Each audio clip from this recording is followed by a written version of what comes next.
Are you ready? Can Crush Us. It don't really get no better than this the podcast that you're looking for if you're really heavy into wrestling. Hosted by the Mark. Energy that's so amazing. Gotta keep it entertaining. Rep the Can Crusher Nation. Yeah, you know what's going down in the ring. Lights out when you hit a ding ding. Knock 'em out like boom bada bing. Hold it down, you can crown me the king. Gotta shout out to the Miz and Duke the Dumpster. We choke slamming everybody, power driving, hit 'em with a face buster. Yeah, this the show you need and it ain't no need for waiting. Mark, hold it down for the Can Crusher Nation. All about wrestling and keep it entertaining. Can Crushers Wrestling Podcast. Time to break them, let's go. Yeah, Can Crushers. Yeah, Can Crushers, let's go.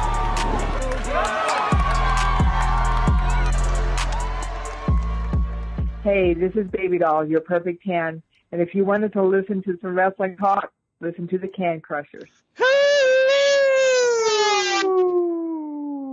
I'm lucky I got my cockles like that. I'm surprised you did. That's a surprise. The maker's mark is lubricating those cockles to get the side-pitched noises coming out.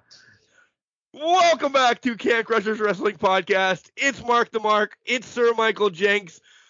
I'm refreshed, but I'm dog dick in the dirt. I don't know what I'm trying to say, but I feel like crap. Well, does that make sense? I mean, it makes sense going from that picture perfect weather to coming back to the shitstorm that is Pennsylvania. I mean, dude. Again, let me get off of my high horse, do my whole to-dos about this, and then we'll get into wrestling.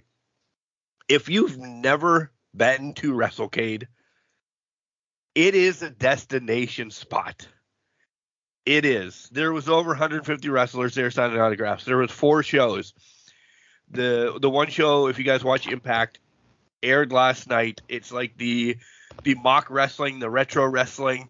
That was really cool. I wasn't sure if I was going to get into that. You have Mickey James and ODB come out as mechanics, and they're supposed to be the bad people. Yeah, that's cool. That, by the way, that felt really good. Maybe my nozzles are already coming out. I should have drank earlier today. You have Speedball Mikey coming out as a, French baguette salesman. It's just fun. It was so much fun. So enjoyed that. The autograph signing within itself. There'll be more to come. Make sure you continue to follow Thunder Rosa's vlogs because I don't even want to ruin that. That was a special moment. She damn near ripped my shirt off, by the way, which is cool. Hanging with Tony Schiavone, the rest of the autograph signings, the Super Show. If you got on and you saw where I was sitting, priceless.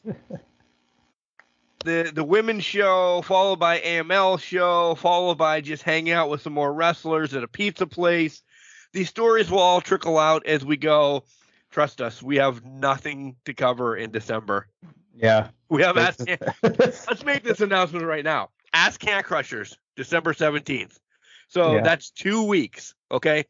You're going to just get filled with stuff from us until the end of the year. Next week, we announce the year-end awards, the categories, so you guys can think about them and get your thoughts and call in or write in so we can make fun of you or agree with you. The following week is the last Ask Can Crushers of the year. Then it's Christmas Eve. Goodbye. We're taking the week off. Killing family on that one. And then on the 31st, yes, it is New Year's Eve, but it's in the morning. We will have our year-end, the annual Crushies. So there's your year. What a great way to pop a bottle and walk off into the sunset. Maybe we need to pop a champagne for the winners at the end of the Crushies. I'm just saying. We both buy a bottle and we have to hammer the bottle by the end of the show. I'm saying that might not be a bad idea. It's a great idea. You knew I brought you on for something 2 years ago. Only to be a bad influence. That's amazing. Sorry, Cal. That's what we're doing. Sorry. So not sorry. Get to WrestleCade next year. stay tuned. And I'll leave it at that. Are you coming with me next year? Hint, hint. Is that a hint? I couldn't pick up on that. Yeah. That flew right over my head. I'm not saying no right now. You better not, because... By the way, guys, more to come in 2024, or 2023. You may see us slide over to YouTube as well. Maybe not. Maybe you get the audio released earlier. Video takes longer to edit, Jenks. I know. Let's be honest. We gotta put filters on these mugs and hope for the best. And yeah. But maybe every Monday, if you want to watch the video part of this, oh God, that will happen. You know, we'll still stay on Saturdays for the audio. That's where our bread and butter is from. So that was the whole weekend. 80 degrees. Rolling back to 20 degrees on Wednesday because, yes, I took Tuesday off. My body went through a shock. I didn't think that was going to happen. Yeah. Left work early Wednesday. Called off Thursday. Felt like shit yesterday, which you guys know is today in real time. So I'm drinking. Why not? That's the best way to get it out of your system, right? Yeah, just drink it, down it, and hope for the best. It might clear you up. I mean, they say Jack Daniels helps with that, but you're going Maker's Mark, so you're going off the deep end on this one. Is it better? I don't know. I haven't tried it when I'm sick, to be honest, so I don't know. Well, it'll probably make you go to sleep faster. Well, just breathe out of my nose instead of my mouth. I was thinking after this Maker's Mark one, I have that Di-Serona in there too. I just throw that in some Coke and... Yeah, you should be fine on that one. Essentially makes a cherry Coke, right? Yeah.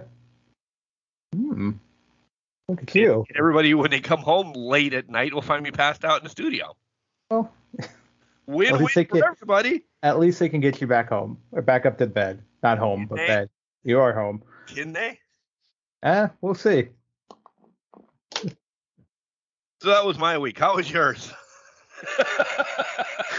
Let's see. Not as eventful, I don't think. It's been a long week. I'm just kind of done with it. Played emotional support for a lot of things going on in the family and that right now, and with the girlfriend and that. But it's a good thing.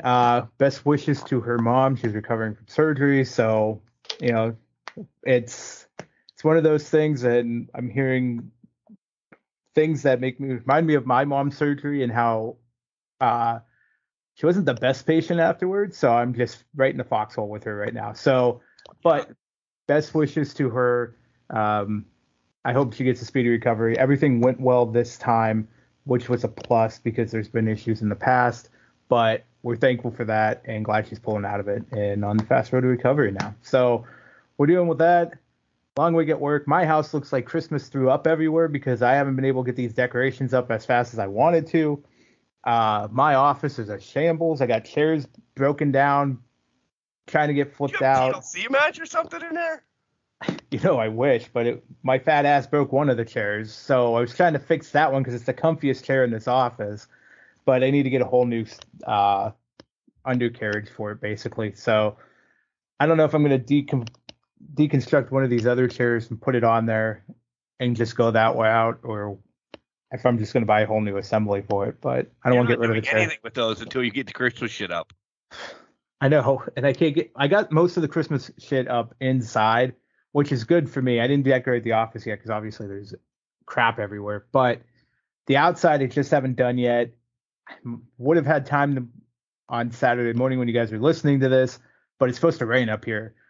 So there's going to be no chance of that happening this weekend probably. So plus I got the girlfriend coming up. We're going to look at Christmas lights. We're getting really decked out for the Christmas spirit this week. So I'll have an ugly Christmas shirt on this week. So fun times with that.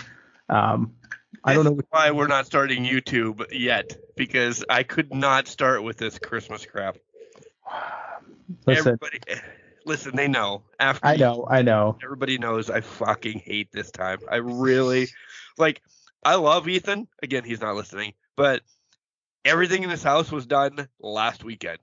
Yeah. Essentially, Cal probably helped too, but Like, that's his thing. This is his time. He's like, look what I did. It looks nice. He's like, that's all I'm getting. I'm like,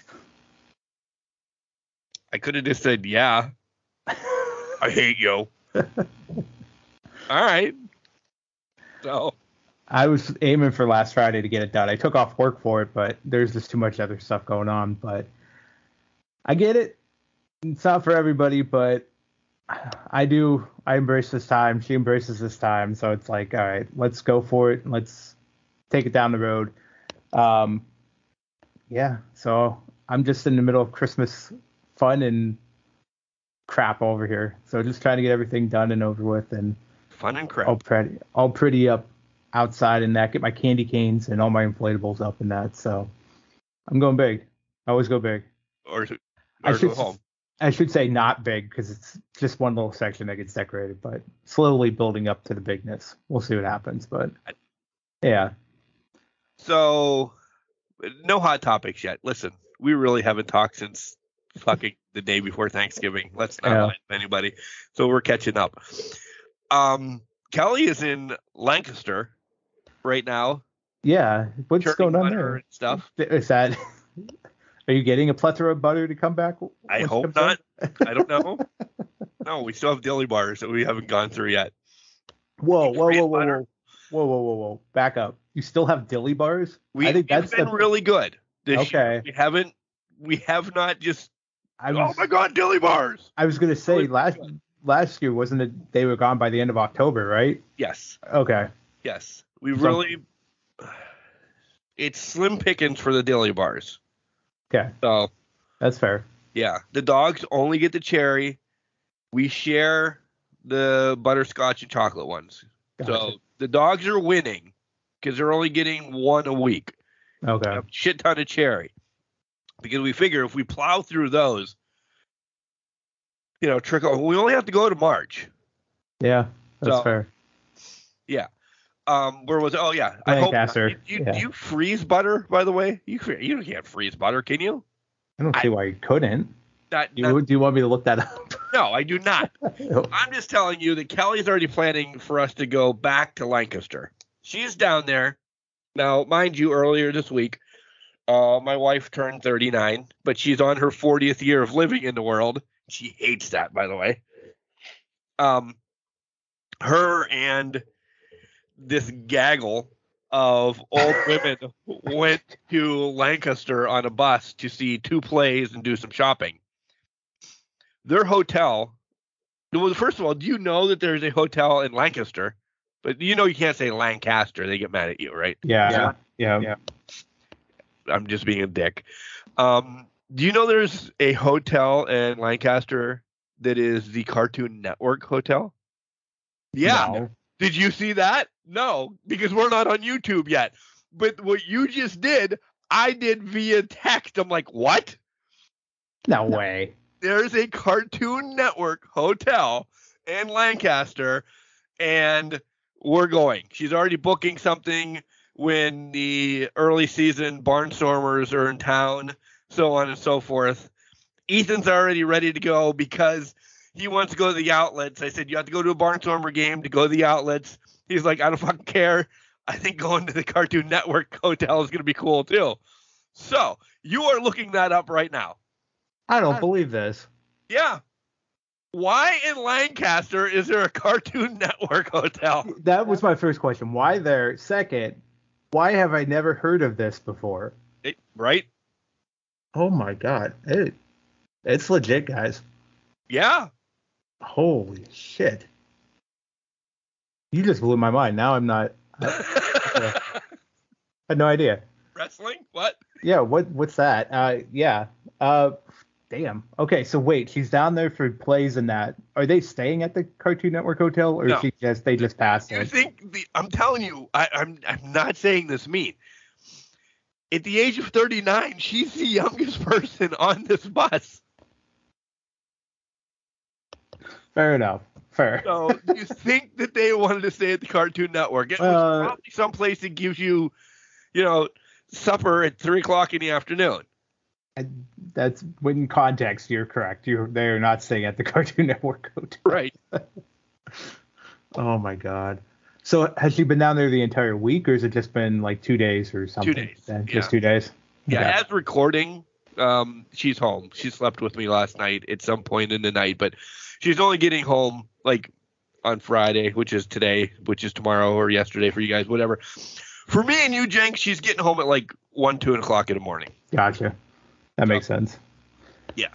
Wow. So, well, hopefully I won't see her. So. Well, hopefully she's had a great time and enjoying her birthday festivities down there. She really is. That's good. She's happy about doing what she did. You know, we kind of did this split for, the whole week, and we all had fun. But yeah, but apparently we're going to Lancaster, the Cartoon Network. Jealous. And the Barnstormers. The Barnstormers are, independent baseball. Yep. So, yeah.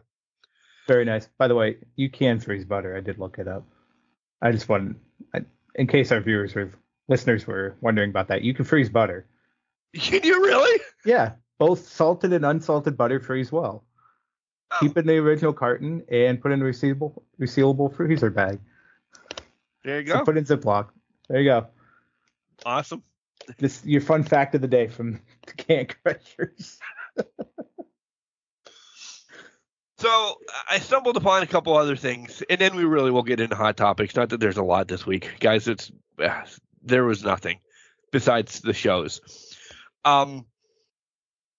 Watched a couple movies and stuff on TV this week, Jenks, and I'll tell you, Peacock actually hit it out of the ballpark. Yeah, now. Let's start here because I haven't watched it yet, but I know it's out there. The Teddy Hart documentary that they had going on out there. Did you? I'm assuming that was one you watched. I'm not all the way through that one. Okay, I haven't watched it yet. Order that you're going to ask me, but okay. Yeah, this one, 2/3 of the way. Okay. I can pretty much say this because I'd never want him on the show. I don't know if I'd piss on this guy if he was on fire. Well, he does seem like kind of a dirtball. Yeah. With all that. Yeah, man, just shady AF, as the kids would say.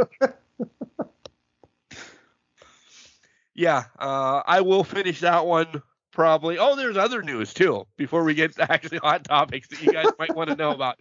Fuck.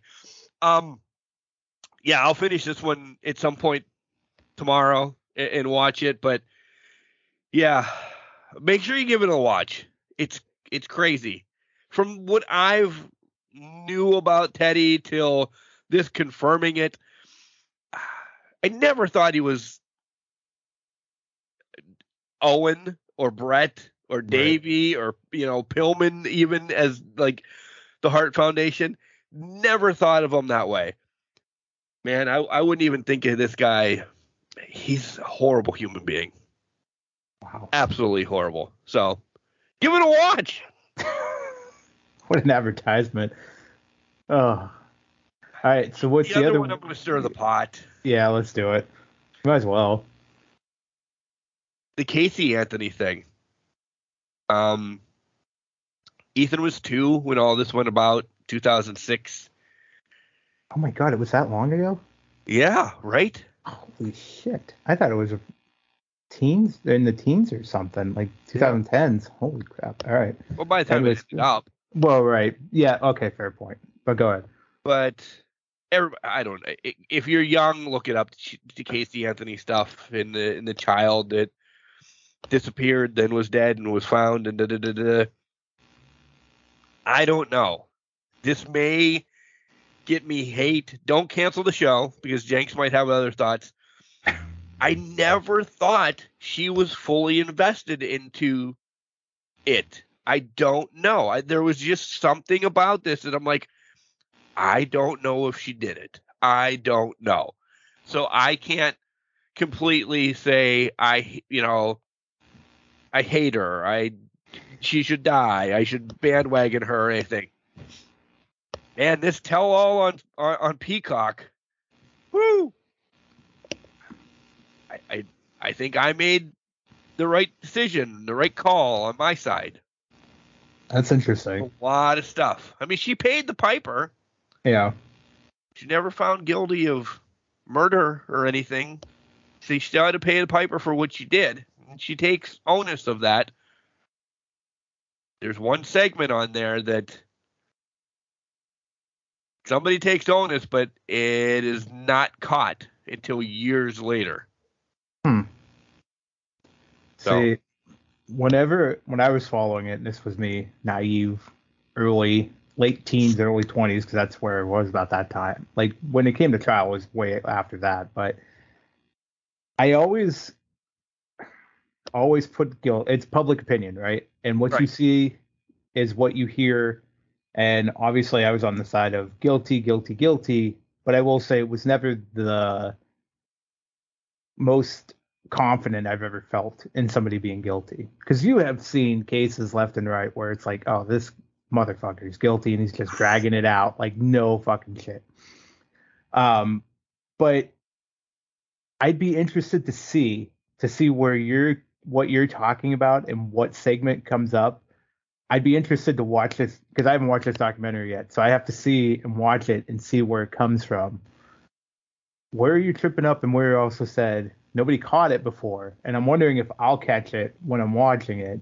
If it's as blatant as possible, I don't know, but I just feel like, is this going to be a revelation thing when I watch it? Is kind of where my head's going through. What questions are coming up in my mind?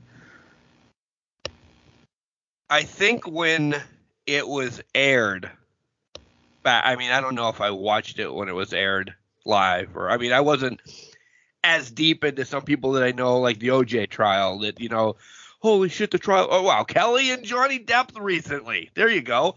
Kelly, my wife. Oh, Kelly with Johnny. I thought you were saying Kelly instead of Amber Heard. That's where I was like, what? Kelly and the whole Johnny Depp thing. Like, Kelly would arrange her work schedule so she could be home the days that they were on TV to watch the trial. Come on. That was, I didn't do that with this Casey Anthony thing. Right. But there's one thing where a parent is on a TV show that says something, and Casey had never seen it either. And whoa, watch this. Yeah, there's a lot of stuff that's just effed up in the whole thing. So, yep. Have your own opinions. Don't send hate. Have your own opinions. Watch those two things on Peacock. Craziness. You may have given me something to watch in between Christmas lighting viewings this weekend, because Kimberly, big into crime stuff, notorious for watching 2020s on Hulu, when she will just burn through them. She loves crime docs and all that stuff. So I think we're gonna go check those out this weekend now. Yeah, the Casey Anthony one, I think there's 3 episodes. All of them are like hour and a half. Okay. So, I mean, if it's raining all day and you're not looking at lights until late, it's a 5-hour watch essentially. That's not bad. 6 if you're, making popcorn and mingling or whatever, but yeah. Yeah, that's not bad. We could definitely burn that. We burn through that with 2020s all the time, and honestly, we need a break from Hallmark Christmas movies, so maybe we'll jump into this. There were some rough ones last weekend, I'll tell you that much. There was one about a mistletoe farm. It was the most, and I don't mean this, I grew up watching British television, TVs. My favorite movie is Monty Python and the Holy Grail, people. So I love British comedies, love those things. This one was a British comedy. I don't know if it was because it was 9 o'clock in the morning and I was barely paying attention, but it was annoying the shit out of me. Just, I could not get into it whatsoever. But my life has been all about Christmas, all my Christmas movies the past couple weekends, which not a bad thing, especially when we play bingo around them. Those seem to be fun. I'll give you that. We have fun with that, but I will ask you this, and then we'll really move on to wrestling. At least Hot Topics. If you say that, so. Yeah. Well, no, because there's actually one more thing. Fuck yourself. Wait, there might be 2 more things, but I want to hear what the other thing is, but we'll get there. Go ahead. Oh, we'll get there? Hold on. We'll get there. Take a shot. Christmas-wise. Yeah. So what are your two favorite Christmas movies? I'll tell you mine then. And you're going to hate probably both of them. I don't know. Number 2, You're Without Santa Claus. I consider the TV Rankin and Bass claymation stuff movies, so I'd take that one. Number 1, I don't know if people are going to hate this or not. I think it's fantastic. Muppets Christmas Carol is by far the funnest Christmas movie, and I enjoy it every year. Laugh every year. Those are my top 2. Very childlike, very children-esque, but that's what I love. It's the lighthearted nature of the season for me. So what are your 2? My 2, and then I'll tell you 2 that I have to watch every year. I can do that too, but go ahead. Are completely on your spectrum. The Muppet one is number 2 for me. Nice. And it's hard to find it every year.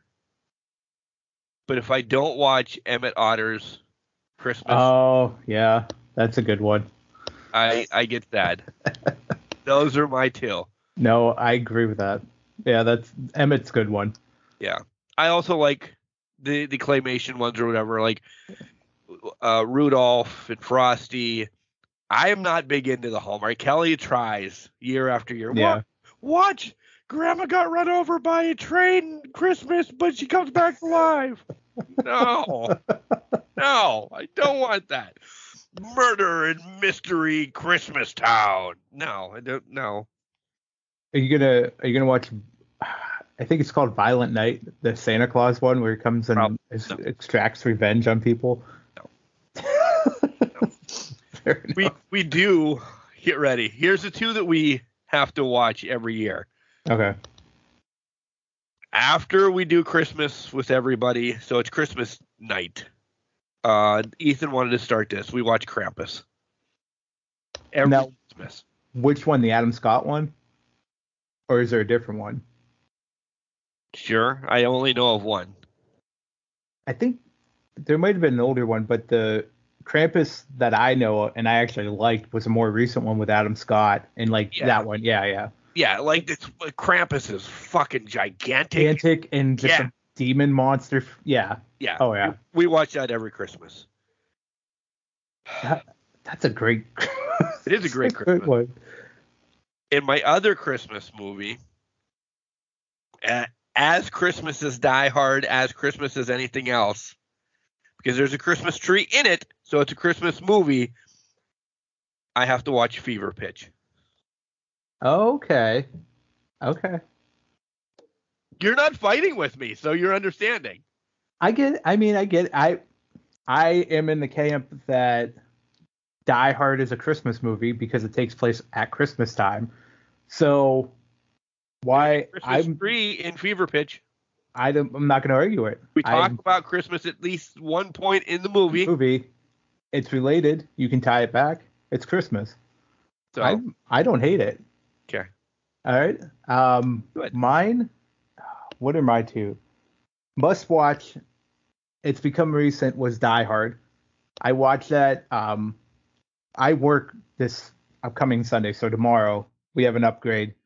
It's not taken away, obviously, because we record Friday nights, but I'll put that on while There's no AEW pay-per-view. Yeah, right. There's nothing going on. So I put that on while I'm testing and doing all my stuff for work, just having it in the background. That's kind of been my thing. But I'm not going to count that as my 2 that I actually sit down and watch. One of them, Christmas Story. That usually plays. That just is on. That's just on, but I make sure to sit down at least for a 2-hour block and actually watch it. So the other one. Can I tell you, I saw that the week it came out in a theater. Did you really? Yeah, that's if fantastic. Anybody ever wanted to know how old I am. I mean, we say it all the time, but yeah, I saw it when it first came out. Me and my brother, young Mark. So in St. Mary's, Pennsylvania. Did you enjoy it? I fucking my favorite part was Ralphie getting kicked in the face by Santa Claus. As I grown up, there's other parts that I like more, but yeah, right. You laugh, ha ha ha, Santa Claus kicked him in the face, ha ha ha. But yeah, that movie's been a staple in my life. That's fair. That's awesome. By the way, that house is for sale in Cleveland, by the way. I did see that. Are you gonna buy it? See, this is where Mark is. Yeah, I would. I would buy that for my wife and my son. Yeah. If it was plausible because they love it so much. Yes. Yeah. No, that's fair. But no, we're not buying it. Breaking news. Anyways, my second one, I got to watch Rudolph. That was always my mom's favorite Christmas movie of all time.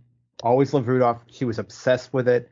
We've gotten her figurines for our lives, same the snowman.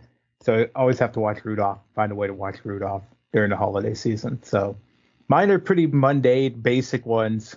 Yours, man, Krampus and fucking Fever Pitch. I love it. I love it. I gotta find Krampus streaming.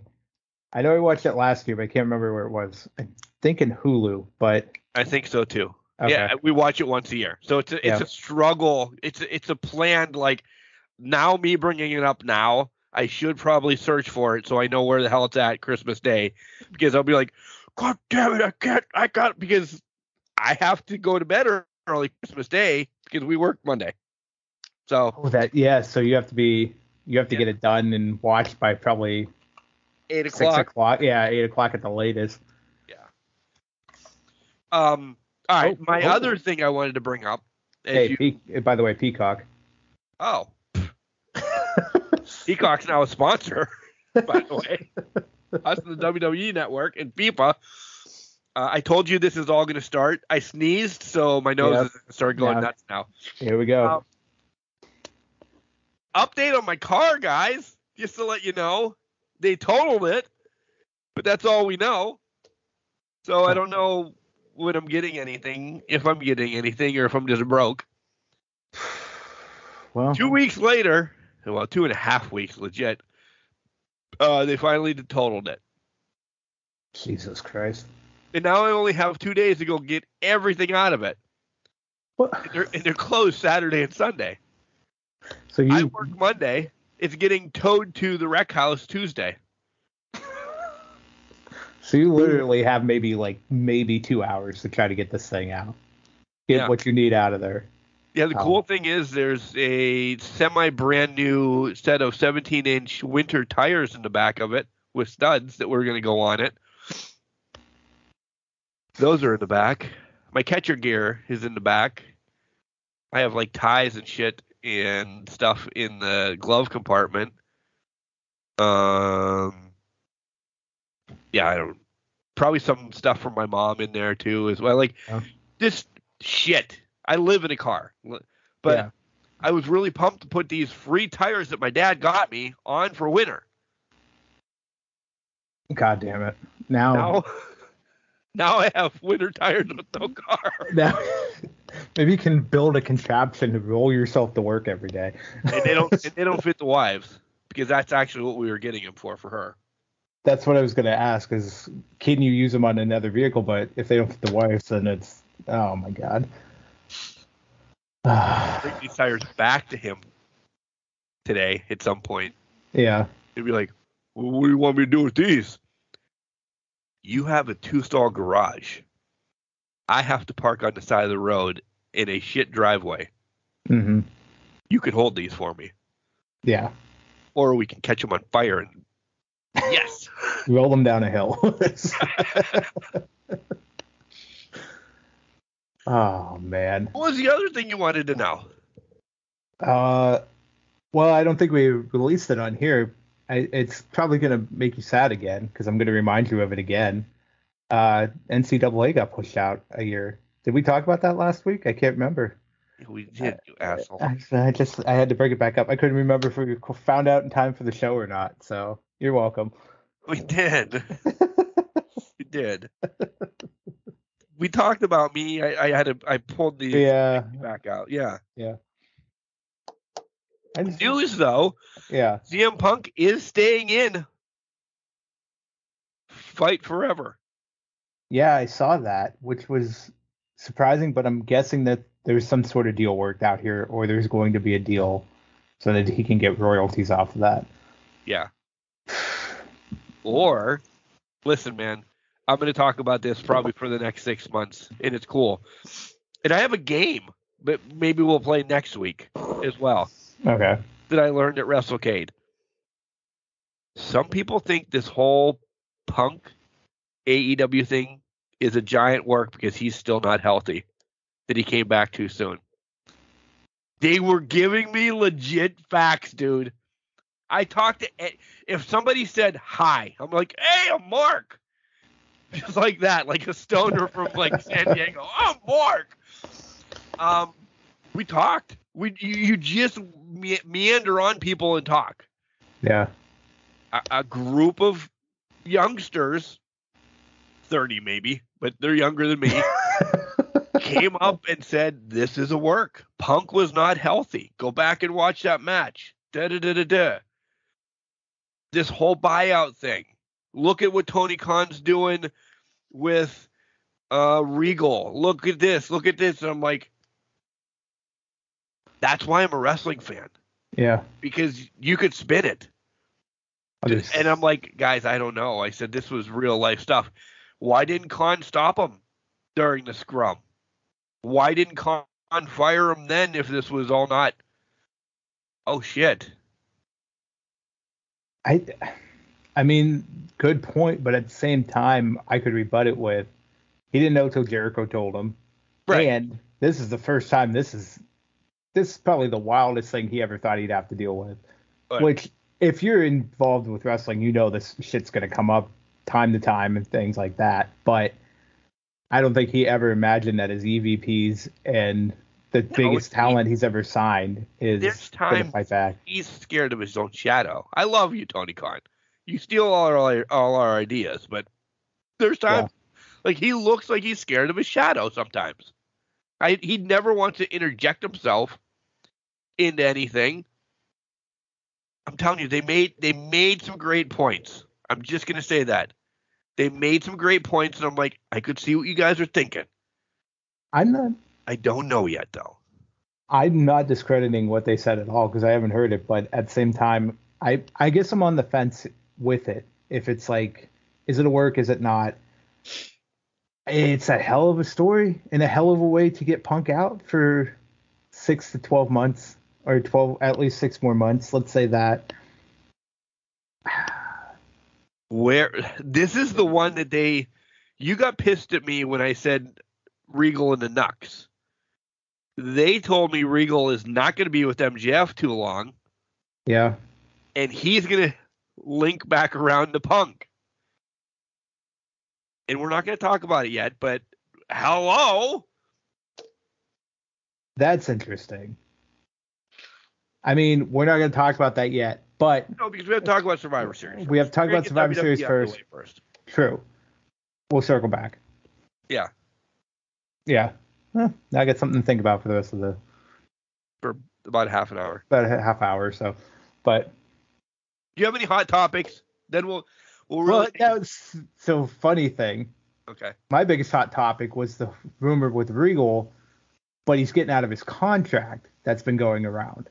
But now with your info, I kind of want to put this on the back burner till we get to it in AEW segment because I feel like it's way too much time together there. So I'm not even going to bring that up with that. I'm trying to think of, the other hot topic I could think of right now ties to WWE. I don't know if you want to save it till Survivor Series when we cover it, but KO, the unplanned spot in the cage between KO and Roman, that was the biggest thing going until this whole Regal thing shook down late this week. It has to be, I wasn't sure. I thought that slap was pretty heinous when I first saw it. It's looking, all evidence is pointing to that's the spot that ruptured Roman's eardrum, and that was the unplanned spot that kind of got everybody heated backstage. Crazy. I clearly, I don't think he meant to rupture his eardrum. Right. But it sells the story. And yes. Yeah. I think it's just oh shit. Like, you don't do anything to him. It was to add to the heat, Yeah. But, yeah. It wasn't out of malice. No, it wasn't. I think to your point, it adds to the story. It adds heat to it. But I think if they're going to fight at the Rumble, which I think all signs point to this being a match at the Rumble for the title. Now. It has to be put on the back burner. Yeah, Sheamus is on the back burner, so it has to be this match. I'm starting to think that A, Kevin's going to get a receipt probably in the Rumble match and during that encounter, but B, this whole thing kind of helps out the whole storyline that they got trying to build out really well. Really does. So we'll add more to it. We'll add more to it, but yeah, the way things are shaking down, looking pretty good. Shit, there was another one. Oh, speaking about unplanned spots, I saw this when I was taking a nap at work today. Meaning resting, not really napping and reading the phone because you can't. There was a WWE did a show in Mexico, and I'm not sure who it was, but because WWE is also looking at buying more organizations all over Japan, England again, and everything. But one of the Mexico WWE workers had a friend jump in the ring and do like a paparazzi thing without telling WWE or anything like that. Jenks won. That's just piss poor security overall. Yeah. I mean, we've seen it, but to be able to get in the ring and not be physical or anything, the announcer said that he was kind of shaken as well, so he stepped back. This talent is possibly getting released now. Maybe it was to get a release. I don't know. If it was planned between the talent and a friend to do this, that's a mark on you. In Mark's book of wrestling that he knows nothing about wrestling, I would think any organization would be like, if they're going to do this at their shining fucking moment, WWE, organizational, whatever territory, developmental skills you're doing, if you're willing to do this at that moment in your career, what are you going to do on Jenks' Mud Show wrestling show to bury the organization? Yeah. That doesn't look good for you. I'm not saying Jenks' Mud Show booking show. I'm saying the talent. Yeah. If you're ready to screw yourself on the top, you won't care about yourself on the bottom. No. That's fucking... That should be on a shirt, by the way. Go ahead. Copyright that. Put on a shirt for Can Crusher Nation. But no, it's stupid. It's idiotic. It lacks common sense. You're putting a lot of people at risk, even though it was only a plan. It was a spot. It wasn't a planned spot, but it was only a spot with an announcer in the ring. You're putting a lot of people at risk. To your point, security obviously was not prepared. And obviously it meant more to this person to have a 15-second glory spot. Because I think from what I read, the person they brought in was actually some sort of Instagram personality, influencer, whatever the hell you guys want to call it. But so that's your 15 seconds. You're like, I can get you legit in. 15 seconds it's legit 15 seconds. Was it worth it? Because you're pretty much done down the river and gone. To your point, if you're doing it at the top, nobody's going to believe you're not going to do it at the bottom. This might be a hard lesson to learn, and maybe it will be a lesson to learn, but I hate to say it, but this person's probably going to be blackballed from the top from ever doing it again, because you cannot be trusted with people without talent in the ring. And I'm not going to call the announcer is in ring. It's not an in-ring talent. They're just an announcer. But if you can't be trusted with just them in the ring, you're not going to be trusted overall. And like, I guess to me, was this person even supposed to be out there to begin with? And was this just, we're going to bum rush it because I know a guy or I'm cool and I think I carry more. It's more about the person being too much in their own head and thinking, I'll be fine. I'm big around here. I have a bigger shot. I'm a bigger shot. I'm a bigger person, you know. That's not the case. No. It will never be the case when you let random fans come into the ring. Yeah.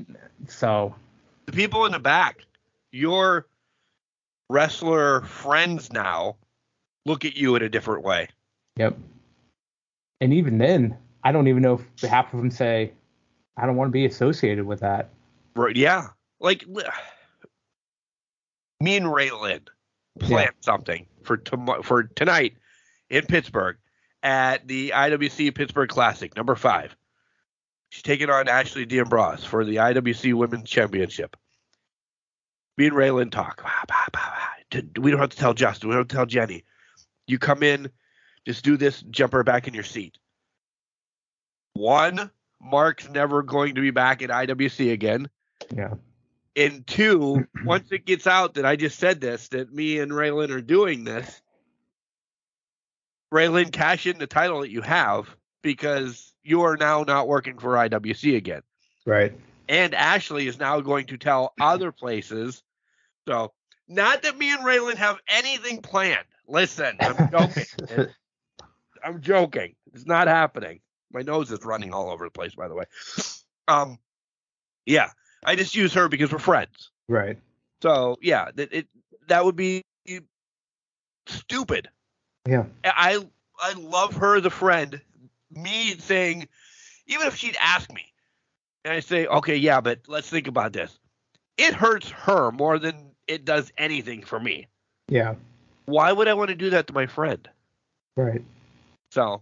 Why would you put that person in that situation to begin with? Right. Stupid. It is stupid. That's it. Yeah. No, I agree. You want to move along? Might as well. We got a plethora of topics to talk about. We do have a plethora. All real quick with the runny nose. All right. Caller now. Hats, hoodies, tees, all the cool things that Al Snow and his hooligans have. Guys, you can use our promo code Can Crushers. It'll save you 10%. But I believe from now until the end of the year, Al Snow is giving everybody 30% off anyway. So you could do the 30% off, or you could put in the promo code Can Crushers. Whatever you choose, you'll get one or the other. Can Crushers is going to give you 10%. Collar and Elbow in general is going to give you 30%. You can't use both. Whatever you want to do. I'm going to use the 30% off. Just letting you know. I'd probably use it too. But if you're listening to this after January 1st, go back and use the promo code Can Crushers. All one word, capital C and Can, capital C and Crushers. You'll get 10% off. Instagram, Facebook, Twitter, we're there. Go like all that stuff. Anywhere that you listen to podcasts, we're there. Like, subscribe, give some stars, leave some ratings. Yeah.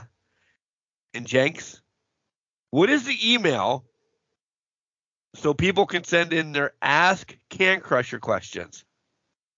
Now, this is a test. cancrusher69@gmail.com. What is it? cancrusher69@gmail.com. Is it not? It is. Oh, you're messing with me now. See, now you had me second guessing that. Oh, I thought you were being a complete asshole saying this is a test. It's only a test. Well, I wasn't looking at you. Well, no, I said it, and then you're like, what is it? And then I had to say it again. That's why I was like... Well, because you reiterate. And call the hotline, 814-299-6687. What? 814-299-6687. Get your Ask Can Crusher questions in for the 17th. Yeah. All right, my voice is going. I really need a drink or a shot or something. Well, what? Both. Both. Here comes Al. Here comes somebody to bring it back. When we come back, WWE and Survivor Series. Wrestling. A love and a passion we all share. I've started a wrestling brand. The wrestling brand. A brand founded on the aspects of wrestling. Two entities working together to create a product that connect emotionally for people everywhere. Collar and Elbow is the brand. Passion and love for wrestling is the drive. I am Al Snow, and this is Collar and Elbow, the wrestling brand.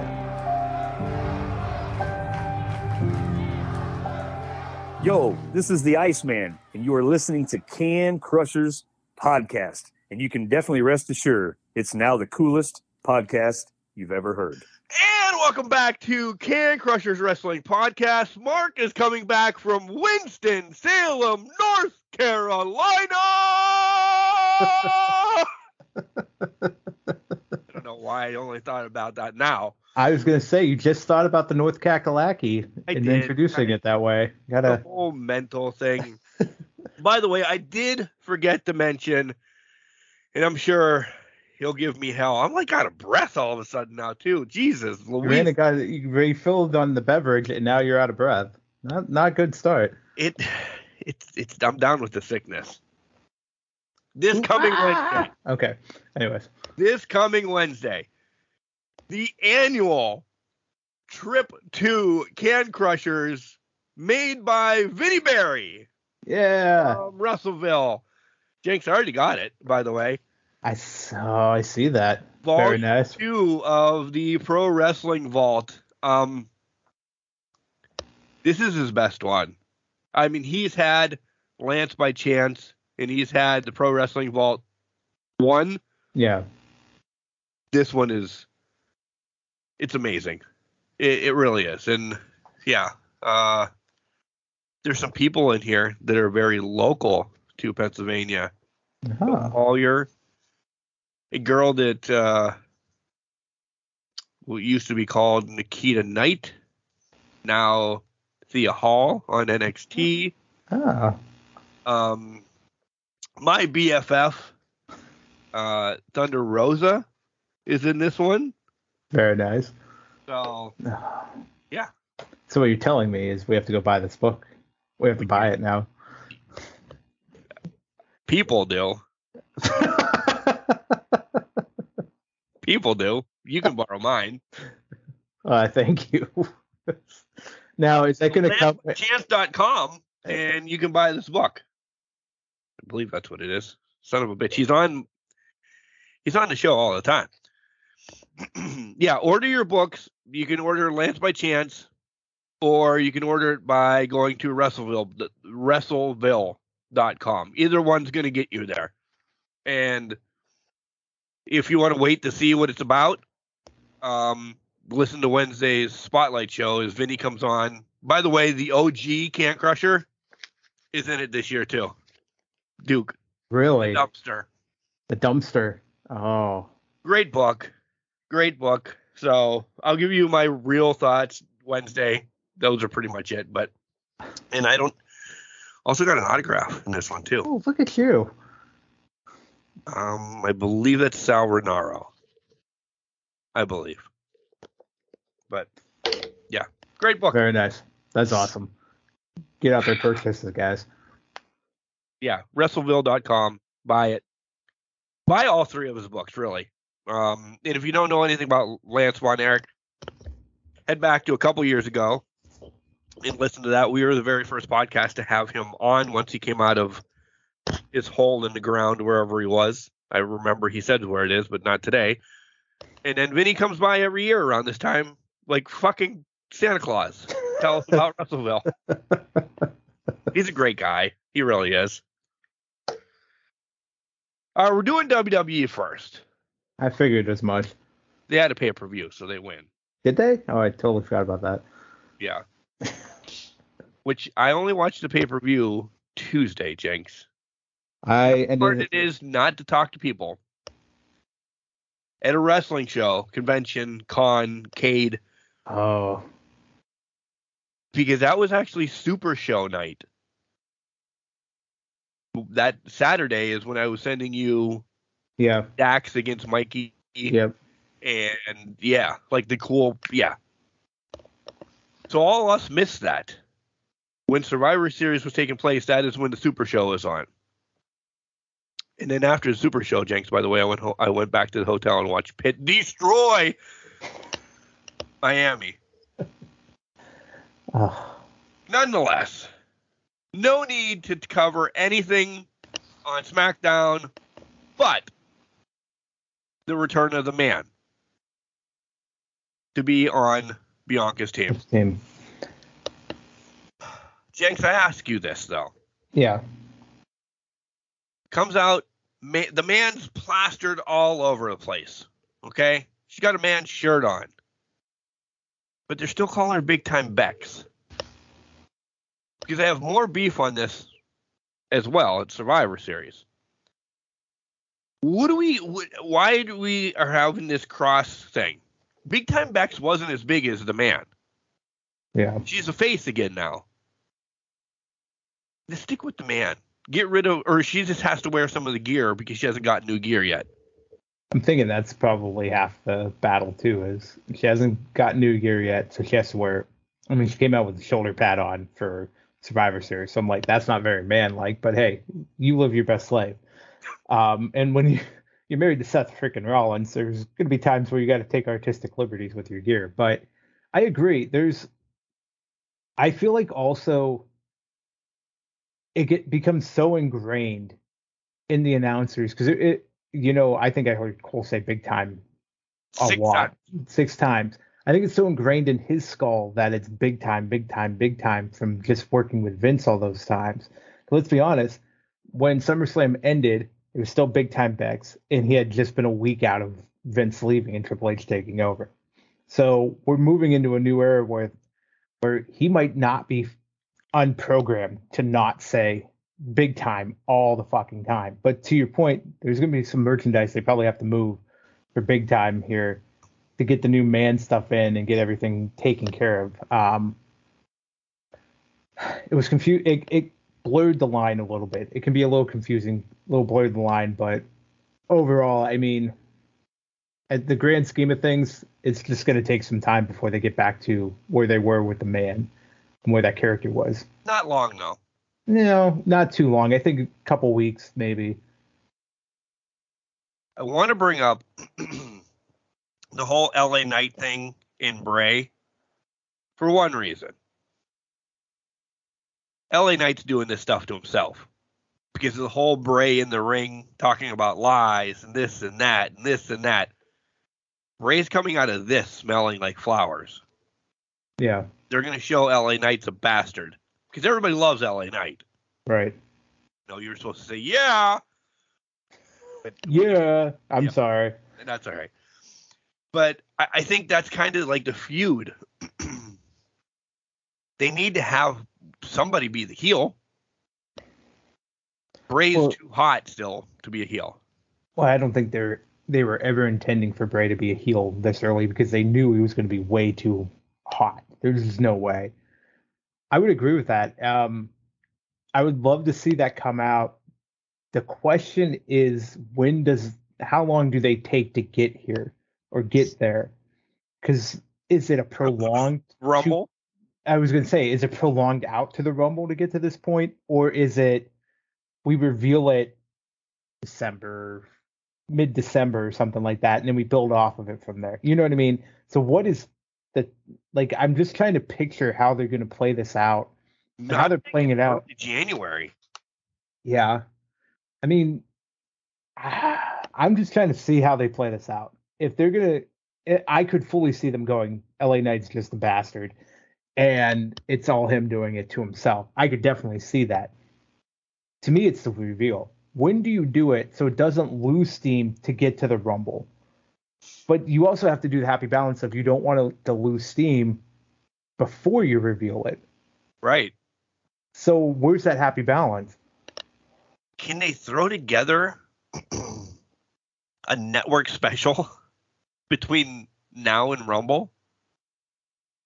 I mean, do they have the power to say, USA, can we have a Saturday night's main event or something in December? I know this sounds stupid, and we bitch and moan that there's 12 pay-per-views, and holy hell, it's too much. And maybe Trips is trying to do this, and this is the break so we don't have 12 pay-per-views. I don't think it's at the right time, though, to start this. Because do it when you buttoned up all your storylines. Because there's too many storylines that listen, we just joked about our schedule for December. There's not a lot for us. I mean, there's the weekly shows, and essentially we can cover those in one segment. We extend them most of the times. Yeah. Of us being idiots. What is there going to be to talk about? Winter's coming, so AEW gets a pat on the back for that. WWE has nothing noteworthy in December to talk about. So let's go off of that, though. Is WWE moving towards that model, though? AEW uses Dynamite and Rampage in the same week as the Winter's Coming. That whole week is Winter's Coming. Or it's Beach Blast or whatever, the whole Blood and Guts week. Right. So do you think Trips is working towards that model? I mean, NXT in its own right, back before, let's even go back before it became 2.0, and even though it's reverted back, before 2.0, it was, you had must-see matches in TV building up that got you to TakeOver. It was essentially like an AEW type Dynamite or Rampage or anything like that. I mean, I remember 2 out of 3 falls, Revival in American Alpha. Who the Revival? Who knows? Fuck the Revival. It's FTR. But they fought 2 out of 3 falls on NXT. That was a big time thing. You can build this up, and I think in my mind, Triple H might be moving back towards that because we talked about the premium live events, pay-per-views. The gimmicks are starting to go away. They're starting to be reincorporated into bigger, larger things. Maybe this is a part of the long-term plan. And yeah, we have 8 weeks till Rumble. But again, I mentioned it last week. We keep mentioning it.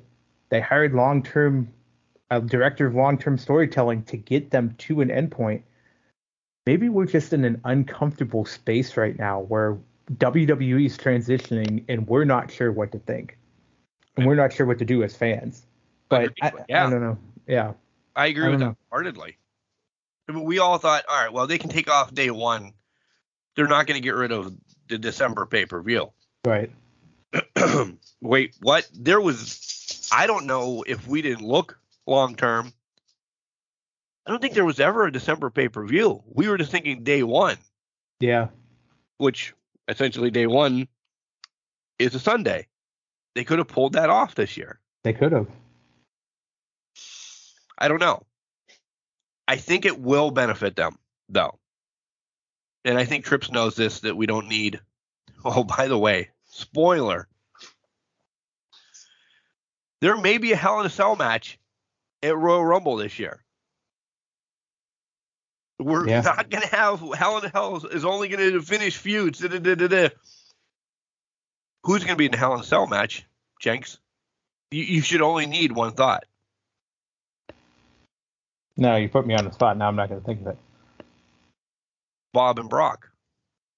You think that would be a Hell in a Cell? Neither one need to be in the Rumble.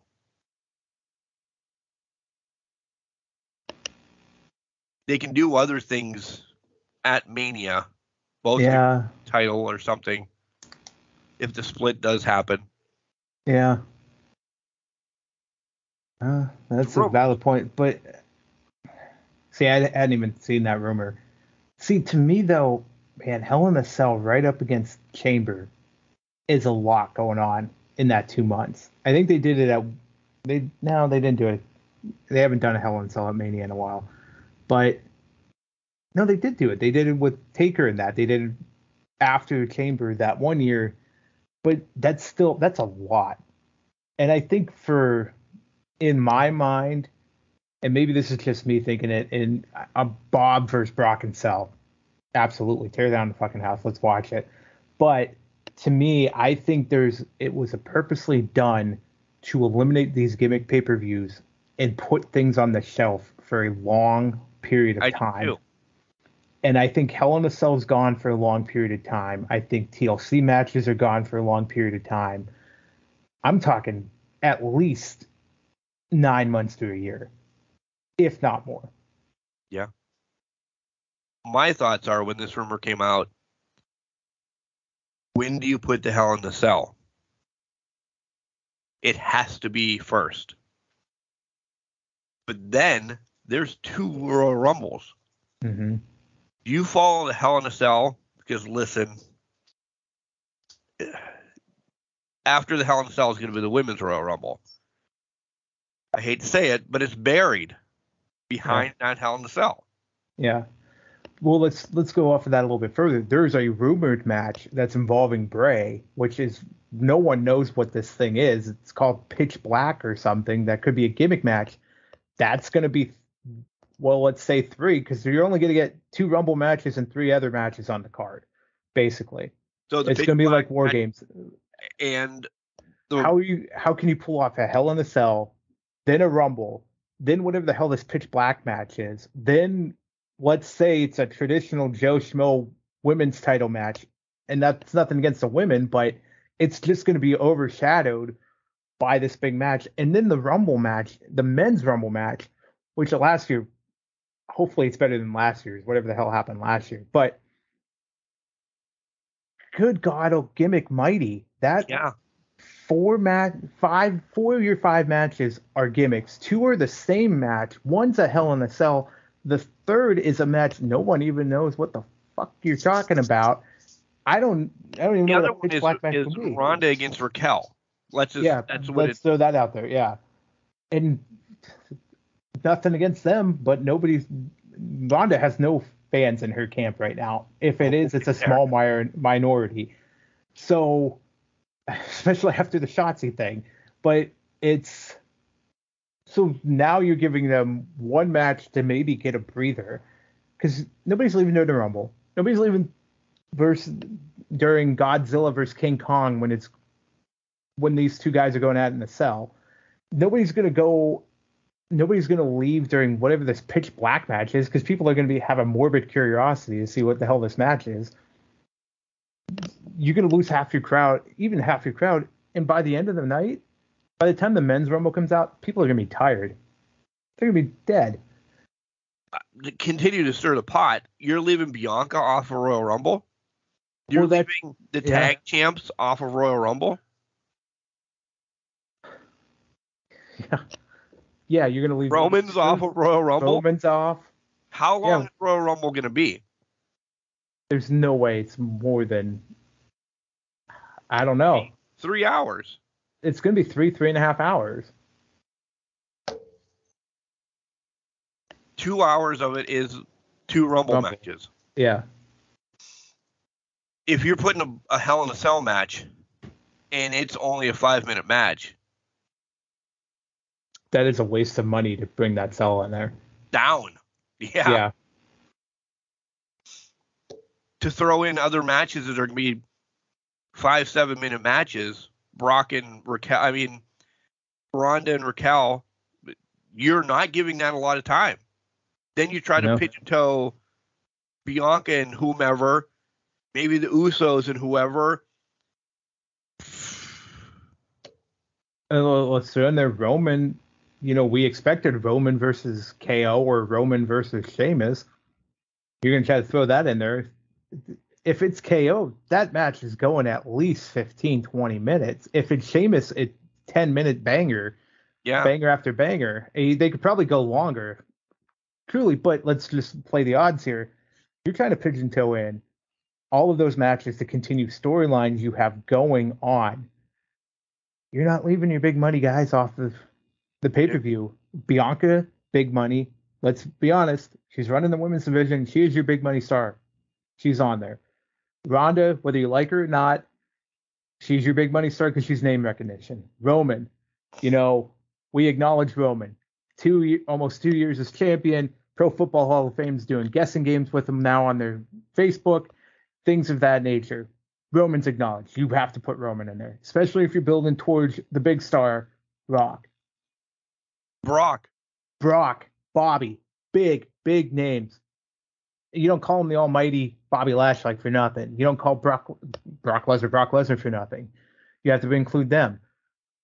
You're pushing Austin Theory. Where's Austin's? You'll get lucky with Theory because it's a Rumble match. Okay, great. We can put him in the Rumble. But you're trying to do all of these things and trying to build these rivalries going forward. I almost got the Usos. Whether you believe it or not, the whole bloodline itself is money. It's great money. So you have to build in the Usos. You have to build in Sammy somehow to get involved. Solo, who's probably going to showcase in the Rumble this year, don't be surprised if he's not going to have the most eliminations this year. I'll just throw that out there now. Oh, yeah, we're getting a huge return at the Rumble, too. Yeah, we're going to get a huge return at the Rumble. There's going to be so many things going on. The crowd's going to be lucky to walk out of there at the end of the night because they're going to be so tired. But we're going to be like, I think it's just going to be an overload of things going on at the Rumble that people have to track. And I don't know if it's trackable. If it's trackable, exactly. If it's trackable, if it's able, we can keep tabs on everything. There's a certain, sometimes a lot is too much. Oh, yeah. Less is more sometimes. Less is more sometimes. Leave it at the 2 Rumble matches. Hey, you want to throw a last man standing match in there? Perfectly fine, because that's something, you know what, we can get through that. Not a big deal. KO, Roman, I think they did a last man standing match. Figure out something with that. You know. Unless there's lock and key involved. Yeah, well, yeah. But I keep rambling here and apologize. But that's what I'm getting at. Sometimes it's just too much to throw at us. Not that we can't comprehend it, but it's just too much going on at one time, and it really is going to take away from what the event is. We want to see the Rumble. We get the Rumble once a year. Yeah. We want to see it. Don't take it away from us by overloading it. Yeah, don't cut down the time of the Rumble. Yeah.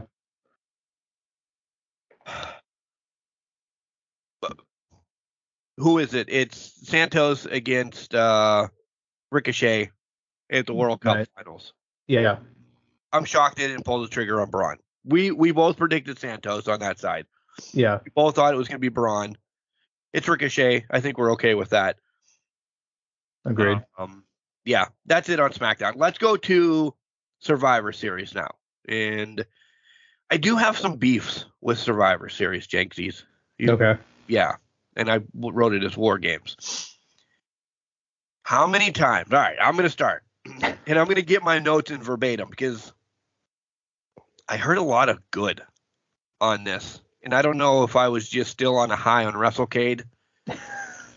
That I thought this was mid-tier, and I'm going to be that guy because I was around a lot of legends, and I talked to a lot of legends. How many times, this is just in the women's one because it started off, are Cole and Graves going to explain that all 10 people need to be in the ring before the fucking War Games match happens? Every time somebody came in, they mentioned that. I'm like, we know. Yeah. Stop.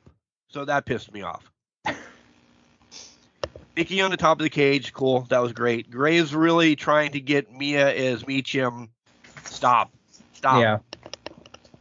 Once in a while, it's a nickname, okay.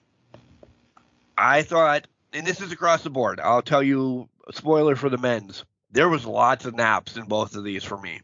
There was lots of naps. Shocked by my comeback match of this. I don't know what I meant by that. Oh, shocked by the man. By the man is her comeback match, I guess. Oh, okay. All right. So she comes back as the man, but she's portrayed as Big Time Bex, what we talked about already. Yeah. I think they wasted the mist early in the match.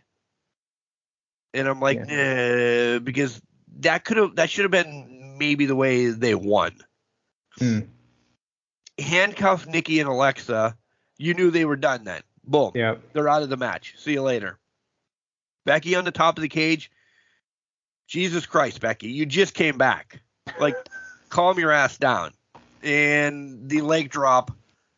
Okay. There was just moments in this. It wasn't the worst match on the card. But I wasn't impressed by either War Games match, and we'll get to them. So go ahead. Yeah, I wasn't either. So my biggest beef, you mentioned it, there was a lot of breaks. There wasn't a lot of story throughout. It was the first 5 minutes, great. We had action. 1 and 2, you're going at it. But as people started coming in, it started okay, we're going to hit you for about 20 seconds and then we're going to break. And then everybody's down again. And then we'll pick it back up in 30 seconds and something like that. I didn't understand that. That, like, if I go back to even the most recent War Games that were in NXT under Triple H, everyone had action. Everyone, there was something going on. Somebody was doing something to continue the match going forward. The commentary, I mean, I agree. They should not have been announcing what the hell War Games was 25,000 times. After the first 3 times, completely understand. I think if you said it, you did the initial, here are the rules, you showed that. I love that they mentioned here are the current rules of War Games. I thought that was a great tie-off for them because they differ from what War Games had been in the past. Yeah. The rules up. So I loved how they did that. But anyways, do the initial card of the rules. Maybe at the beginning of the match mention, okay, everybody's got to be in here. Reaffirm that at the beginning of the match. Mid-match, do it. And when War Games actually starts, then say, okay, it's time. Now it's a match. It's the match beyond. Have Go the for it. Lights go off. Do whatever you need to do. Go for it. The announcer calling it on War Games, telling people that it's time for War Games, she was spot on. I think it was Samantha Irvin. She was doing a great job the whole night. But yeah, the miss spot, I agree with you. That was mistimed. Did not mean to do miss and miss on that one, but Misty missed. I would have liked to seen it closer to the end. I think that's how you could have got rid of Rhea right away, right at the end. The missed. Alexa and Nikki, I thought they were going to do more with that cuffs. They didn't do anything with it besides get stuck into it. And as soon as Alexa got cuffed, I'm like, she's going to get Nikki. Yep. And then they should have cut away or found a different camera angle because the guy right up on there showing the struggle of the cuffs. Not the great look, but do a spot.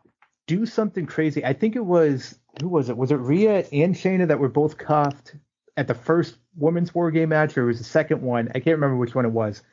But they were cuffed at the end, and then Rhea still did Riptide to win the match while she was cuffed to Shayna. Do some sort of spot like that to take each other out, not just sit there and start punching each other. That one threw me off. Here. Yeah, exactly. I didn't think you guys got hands of stone in the 20 seconds it took to put the cuffs on, but maybe you did. Who knows? I also wanted to see Nikki get a lot more crazy in that match. She dove once. She dove once. I wanted to see her just be like a rabid animal running around there. This is for both War Games matches. Guys, we can't, every person that runs down to that ring cannot stop and get a fucking weapon out and take 20, 30 seconds of your time to get weapons out. No. It's one person, maybe 2 at the most. And I mean one person for each team. All at once. Yep. Just get the craziest person. Nikki should have came down, threw stuff in for her team. And if you wanted to put over Mia Yim as the crazy one on her team, have her do it. That's it. But the fact that they had every single person on a team come down, besides the 2 that started, go reach under there, start throwing weapons in the ring, that took away from it for me. Like, you can't do that. 1, 2 people at most. Each man and woman, when they came in, was spotlighted for their 3 minutes too. Every team had the advantage. It didn't matter if it was equal numbers or whatever, because somebody was dead. So whoever came in beat up everybody and then took that break. Everybody got their energy. The next person in beat up everybody. I mean, it was like this on both matches. I mean, the men's have more storyline tie-ins that we'll get to. Right. The women's just didn't tell a story. No, and that's unfortunate because I think they could have told a really good story. To me, for War Games, that last person in, the other team has the advantage. You know, the very last person in to kick off, to start the actual match, that should be like a hot tag in a normal tag match. They should be in there. That's the person that starts dropping the other team as they come in.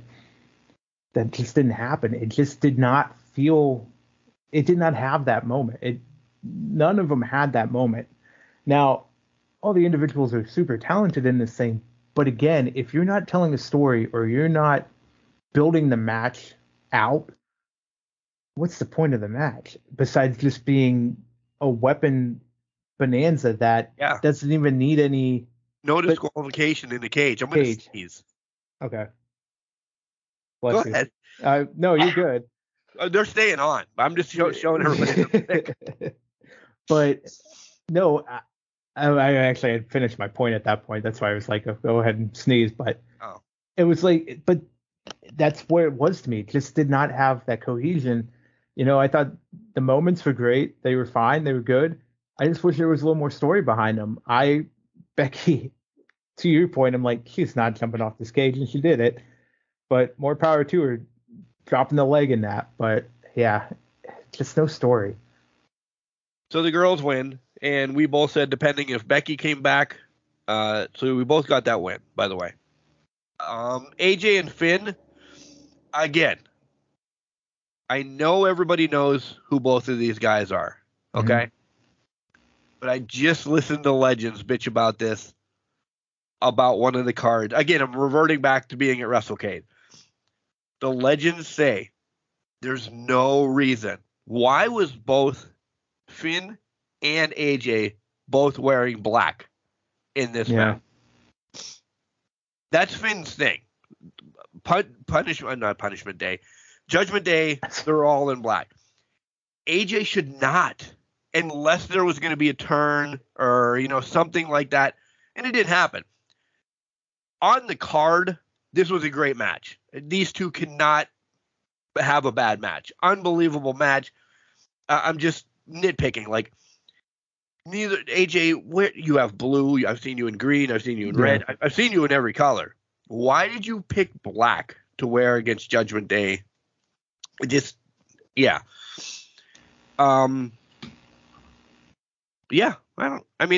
can't talk about the match because the match was a banger. It was great. And AJ wins, which I was shocked, but well, because we both had Finn and we lost. Yeah, I thought. No, I agree. The match was an absolute banger. It was a fantastic match. It was a great job. Bailey agrees. She's on jumping up here now. But I've noticed that lately is the color schemes are just off. They're thrown out the window. And now, like, I get the Attitude Era, you got Rock, Austin. They were both in black. It was what it was. One had a bull on his ass and one had... Exactly. You knew who each person was. There were some distinguishing marks. With AJ in that, I guess you get the gas mask or whatever, but that doesn't really style it up. Style it up here. I guess maybe because the club is all black, they have to go all black too. I don't know what story they were telling with the colors, but the match itself, fantastic. I'm glad it happened. I guess I'm confused why the following. We'll get there. I watched it. We'll get there, but they had a follow up that should have probably happened at actual Survivor Series, but we'll get there when we get there. We both picked Ronda to win. Well, we knew that was happening. Yeah, so we got that right. I've seen Shotzi wrestle before she was in WWE. She's unbelievable. Yeah. This is not people were taking shots at Shotzi. This is not. This should not be a shot at Shotzi. Mm-mm. No. I say Ronda just didn't want to work with her. That's what my eyes said. That Ronda didn't want to work with her because we've seen Ronda work with, and I'm not saying Shotzi's on the Sasha, the Bailey, the Becky, the other women that Ronda have worked with skills yet, but she's got that potential. Without a doubt, she's got that potential.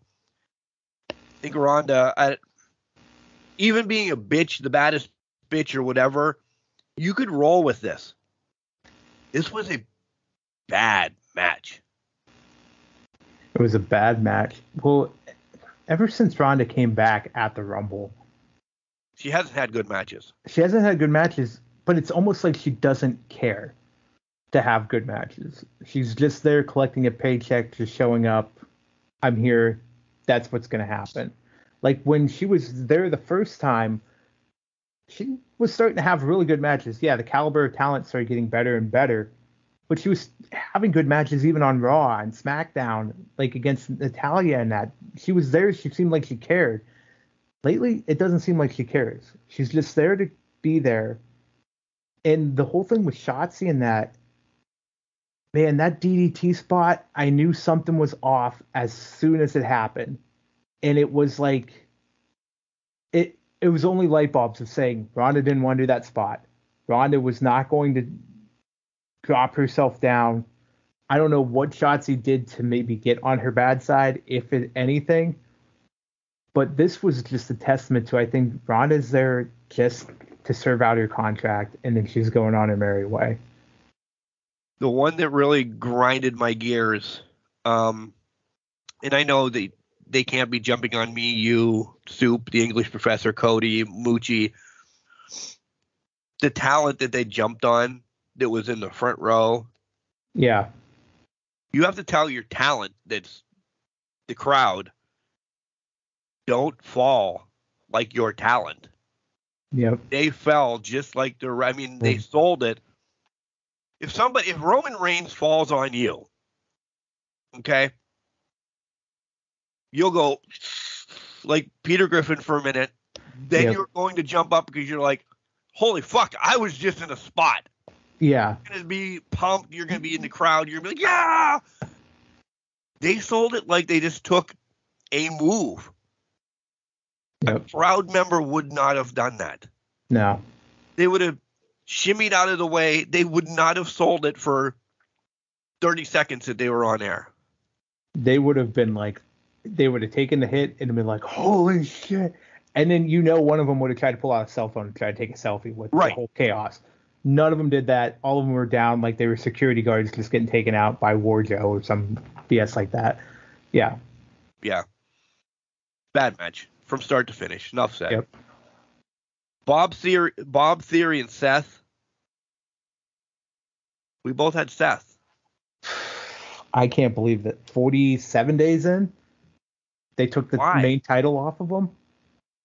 I would have thought they would have played this whole Theory thing out for a lot longer, of him trying to find himself, rebuild himself. Then maybe Mania, you revisit Seth Theory and have him take the title then. I don't know why. I'm completely confused. I was befuddled by this. I'll use the word befuddled. I was befuddled. Even at Rumble, this could have happened. Yeah. Because even if Cody gets it at Mania, you could have started Seth and Cody again. Right. To get a rematch at Chamber or something for the title, or to go on to take on Roman or something like that. I understand it. Like, okay, Seth has brought the title back up. Not that it was down, but Seth has brought the title back up.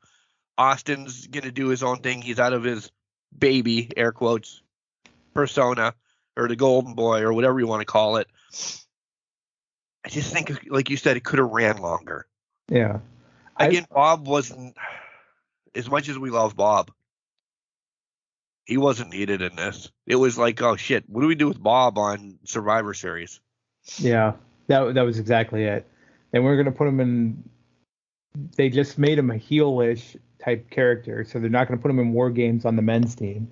They're not going to, unless, why? What else? It was just throwing Bob in there to have Bob in there to try to get a rematch with this title. Like, if he would have been involved, here's the catch-22 thing. They weren't going to have Bob take a pinfall to either one of these guys.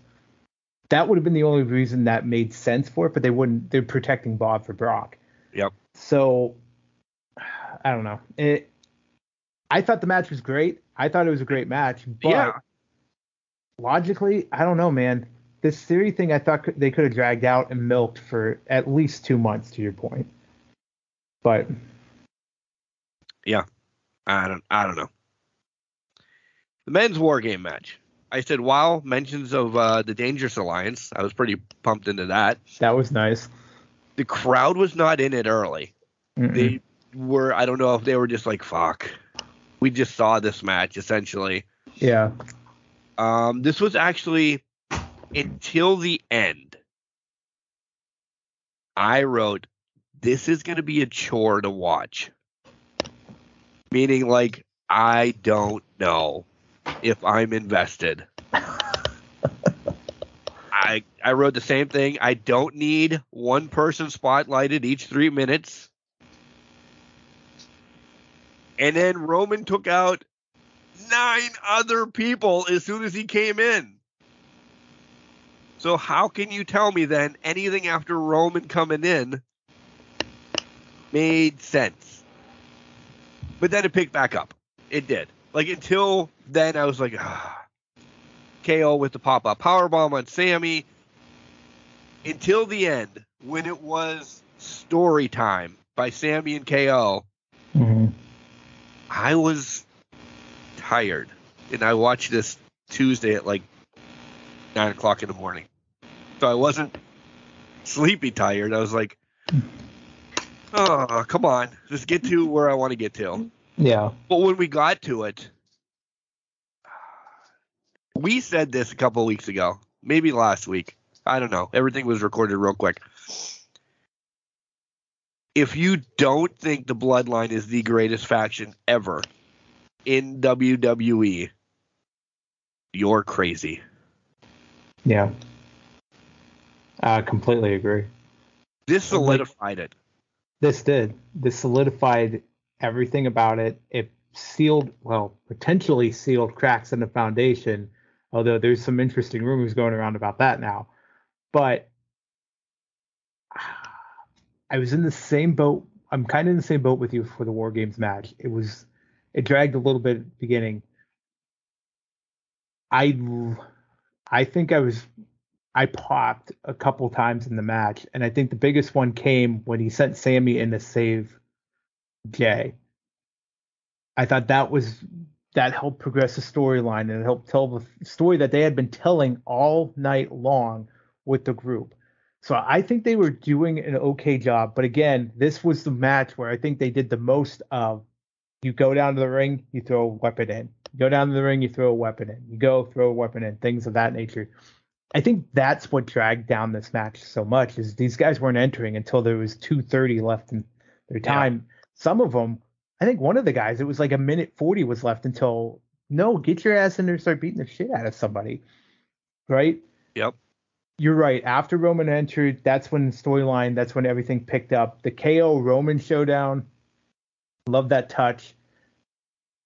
Whether the unplanned or planned spots that occurred, it happened, and it was still a great touch.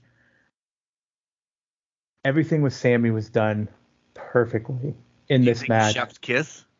Chef's kiss. Beautifully done. It was nice. It was a nice tenderloin steak, ribeye, filet mignon. It was perfect. It was tender. It was delicious. Melted in your mouth as you ate it. This was perfectly done with Sammy. Everybody's on the same page now for the next couple weeks, I feel like. Yeah. Yeah. Couple weeks. So thank God. By the way, we got that right too. So thank God I didn't go for the beers on that. Out of a 6-pack, what are you giving that? I'm giving it a 3. Yep. I can't go higher than a 3. No, because 2.5. The War Games match is max at 4 for me. Everything else brought it down. Yup. On to Raw. The Bloodline comes out happy. They're not there yet, but the man starts the show. Becky heads into the crowd, gets crowd members over. That was cool. Yeah. Big ginger guy, Bob. Bob's famous on Twitter now too with all this stuff. I mean, the other guy was drunk off his ass, by the way. Oh my God. He was obliterated. I thought he was going to start hitting on her. I thought he was too. I thought so too, and I'm like, he's going to drop you, bud. Yeah. And I personally was hoping for her just socking him right in the face, but that was a different story. And I didn't see security close. You know, they had to be, but They were somewhere around there. Like they were probably playing close security guards. Maybe Bob was security double agent on this one, but yeah, I don't know. Yeah. It's awkward. yeah, Bailey Becky. We're gonna get Bailey Becky for a while. I love it. I actually enjoyed that brawl through the crowd. I thought that was beautifully done. And I was surprised Becky pretty much came out on top of that too, which was another surprising point to me. May not be good for the women's tag team champions or Bailey, but Did you hear the original Damage Control when it was first pitched? no, I don't think so. Bailey, Candice, and Tegan Knox. Hmm. I think Dakota fits in. I'm still not and I've never been a huge fan of Io. I think Tegan and Candice fit a hell of a lot better even than Dakota. But Dakota would have been that surprise fourth member. They weren't in the organization at the time. Right. That would have been an interesting dynamic to play off of, though, because in Damage Control, you put together Tegan and Dakota, who Dakota turned on Tegan in the original War Games, and they had that whole blood feud for.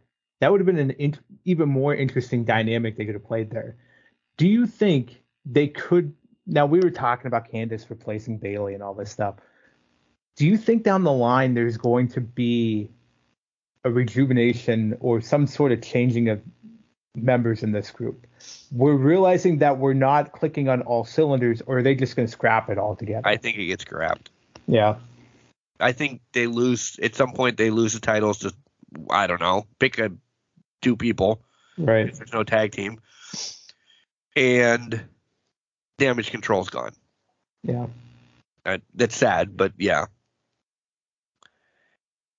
Mia Yim against Ripley into an 8-person battle royal match of sides. Why couldn't they just let these two finish?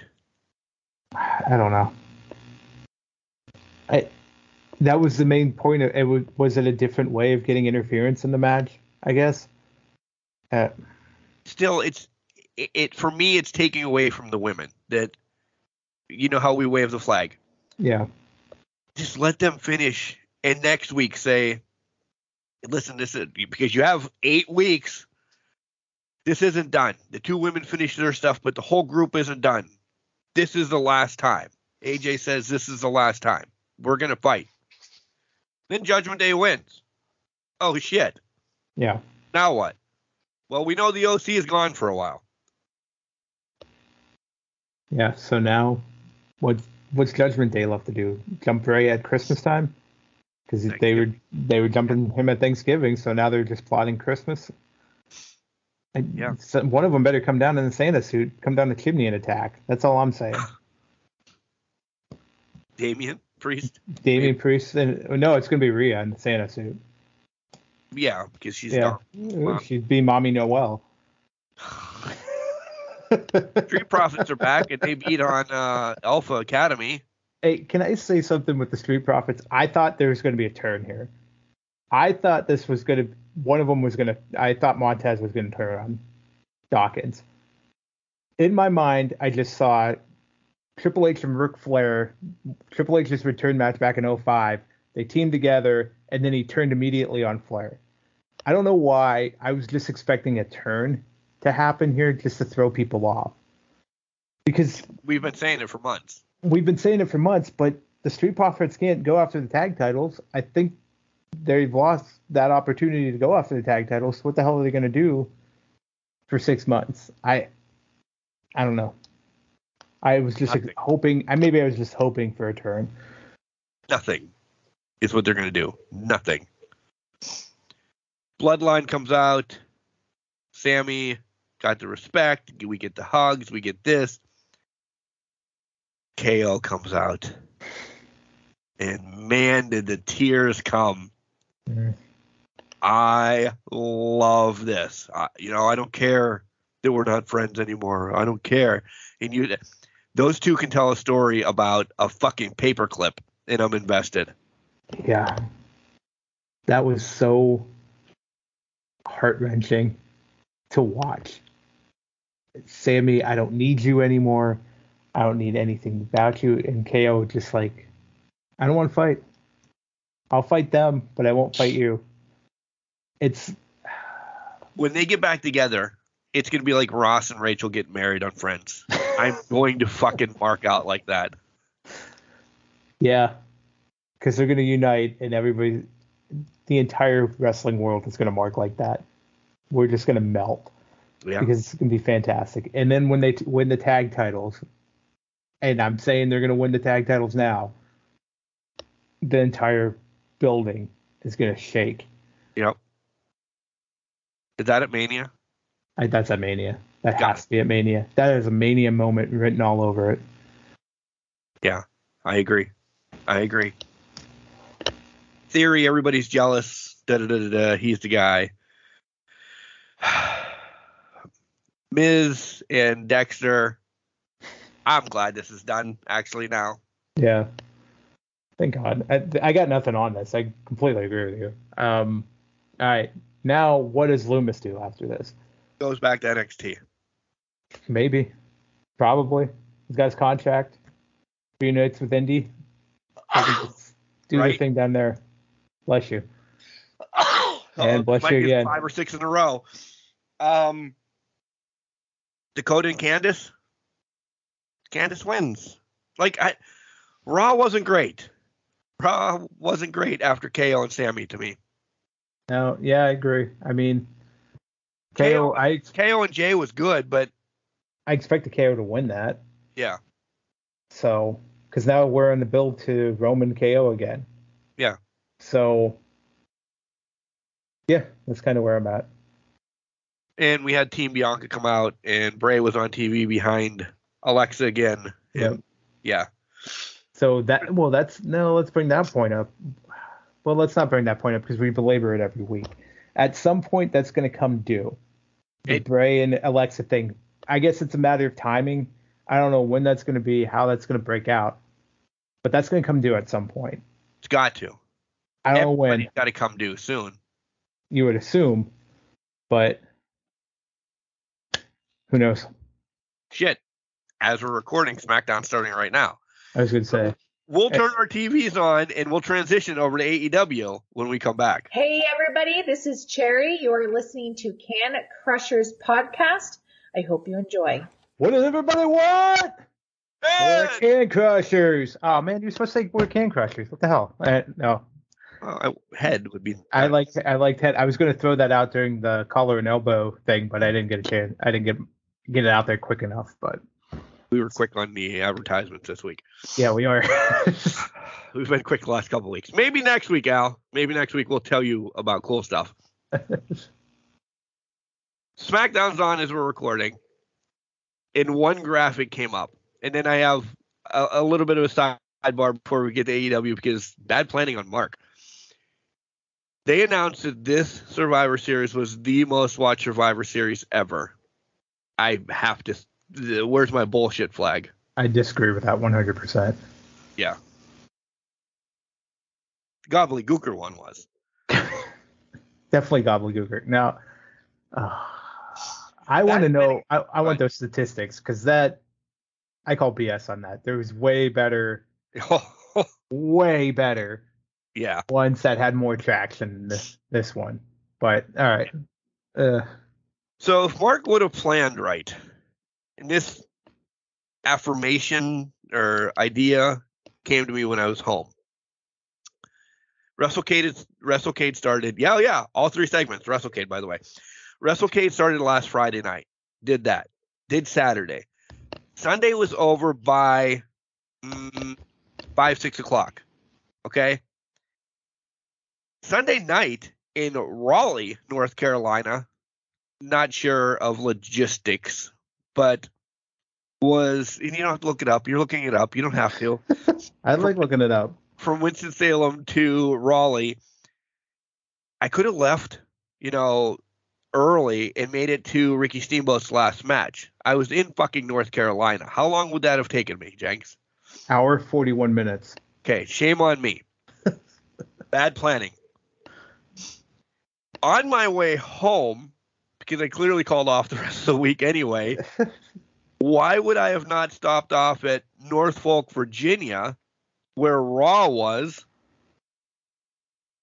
and watched Raw, come home, rest up, and I could have been in Buffalo, New York to finish my week with SmackDown.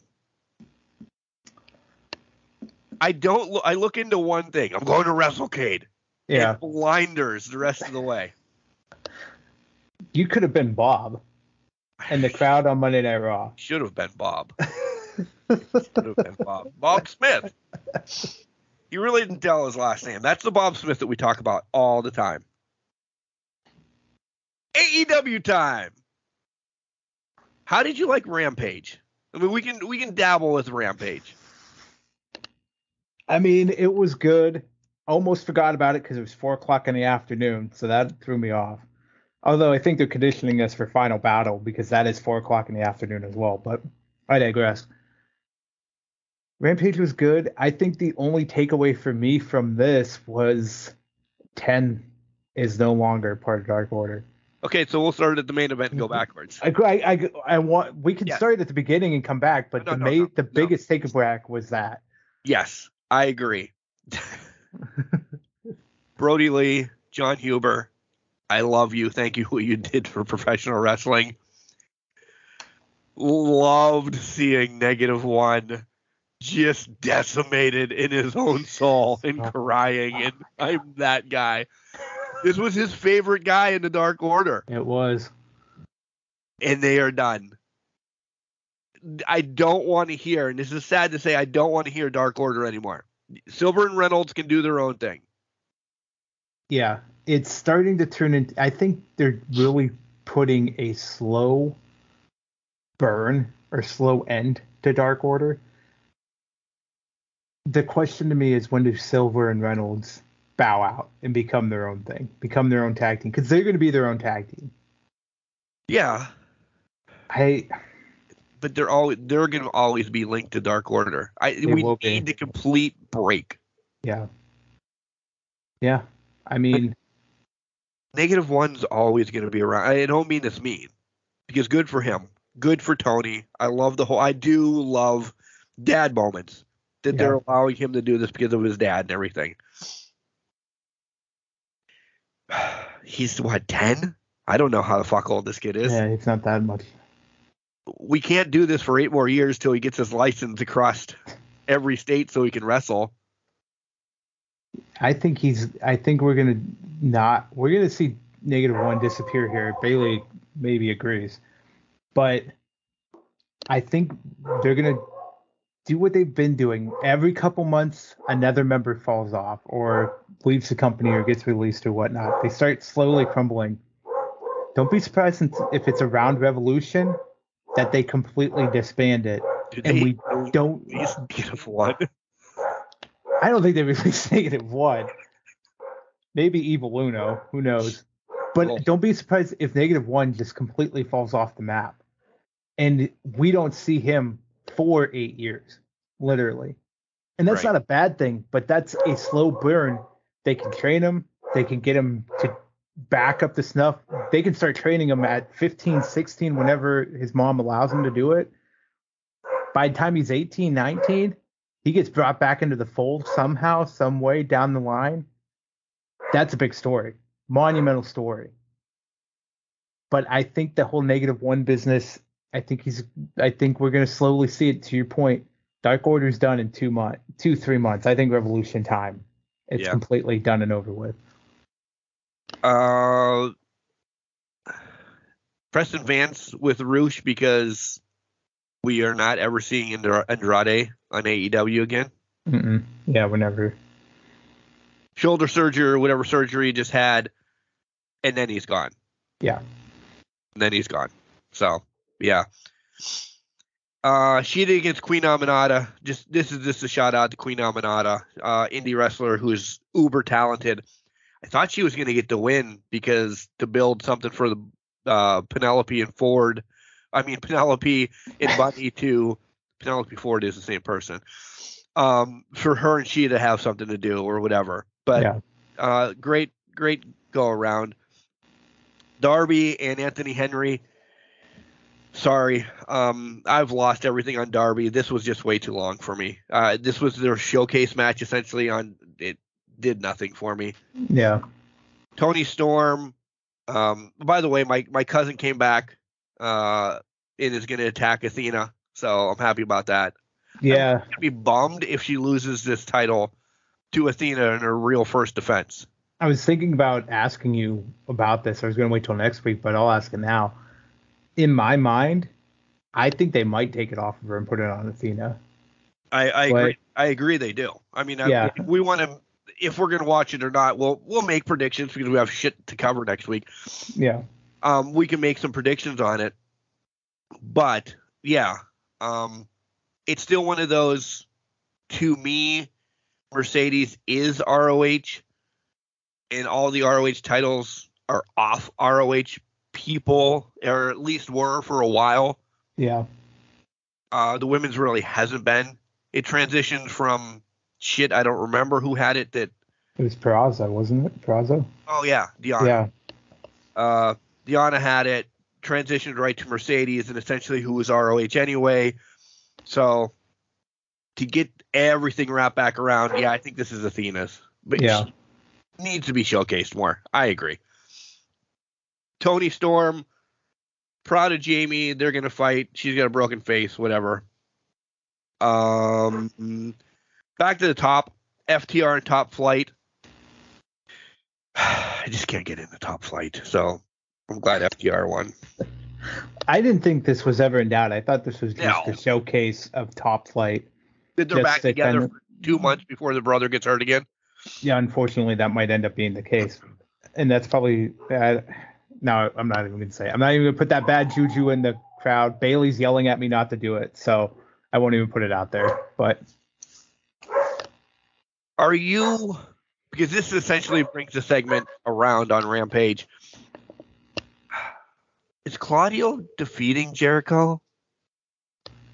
Like, we love Claudio, but I don't think it's time, and I don't know if he's the person to carry ROH. I think Jericho needs this win for ROH because it's out there. There's possibilities. We don't know, whatever, but ROH on HBO Max. Okay, I'm cool with that. Fuck, I have to resubscribe to it because I just yelled at the wife that we're done having all these goddamn streaming services. But now I'm going to be like, do you want to get HBO Max back? No, you son of a... Without ads, by the way. So it's $99. I'm not ready for it to be Claudio. We've named so many people. I don't think it should be Claudio. I feel like this is just a bump in the road. So here's the other thing. There's too much going on with the BCC right now to that Claudio and maybe even Yuta for them to even walk away with the titles. I just don't see it being the case. And honestly, this may sound out of left field. I kind of just feel like Claudio and Yuta are going to be their own separate tag team going forward. Possibly just named BCC. Because it already seems like Danielson's completely checked out of it. Mox is pretty much seems to be done with it as well with the whole Regal situation. I don't think we'll get into the Regal thing in a hot minute. It just seems like Claudio and Yuta are going to be the tag team that's left out of this whole thing, and they're going to chase the titles. Don't be surprised if they get a tag title.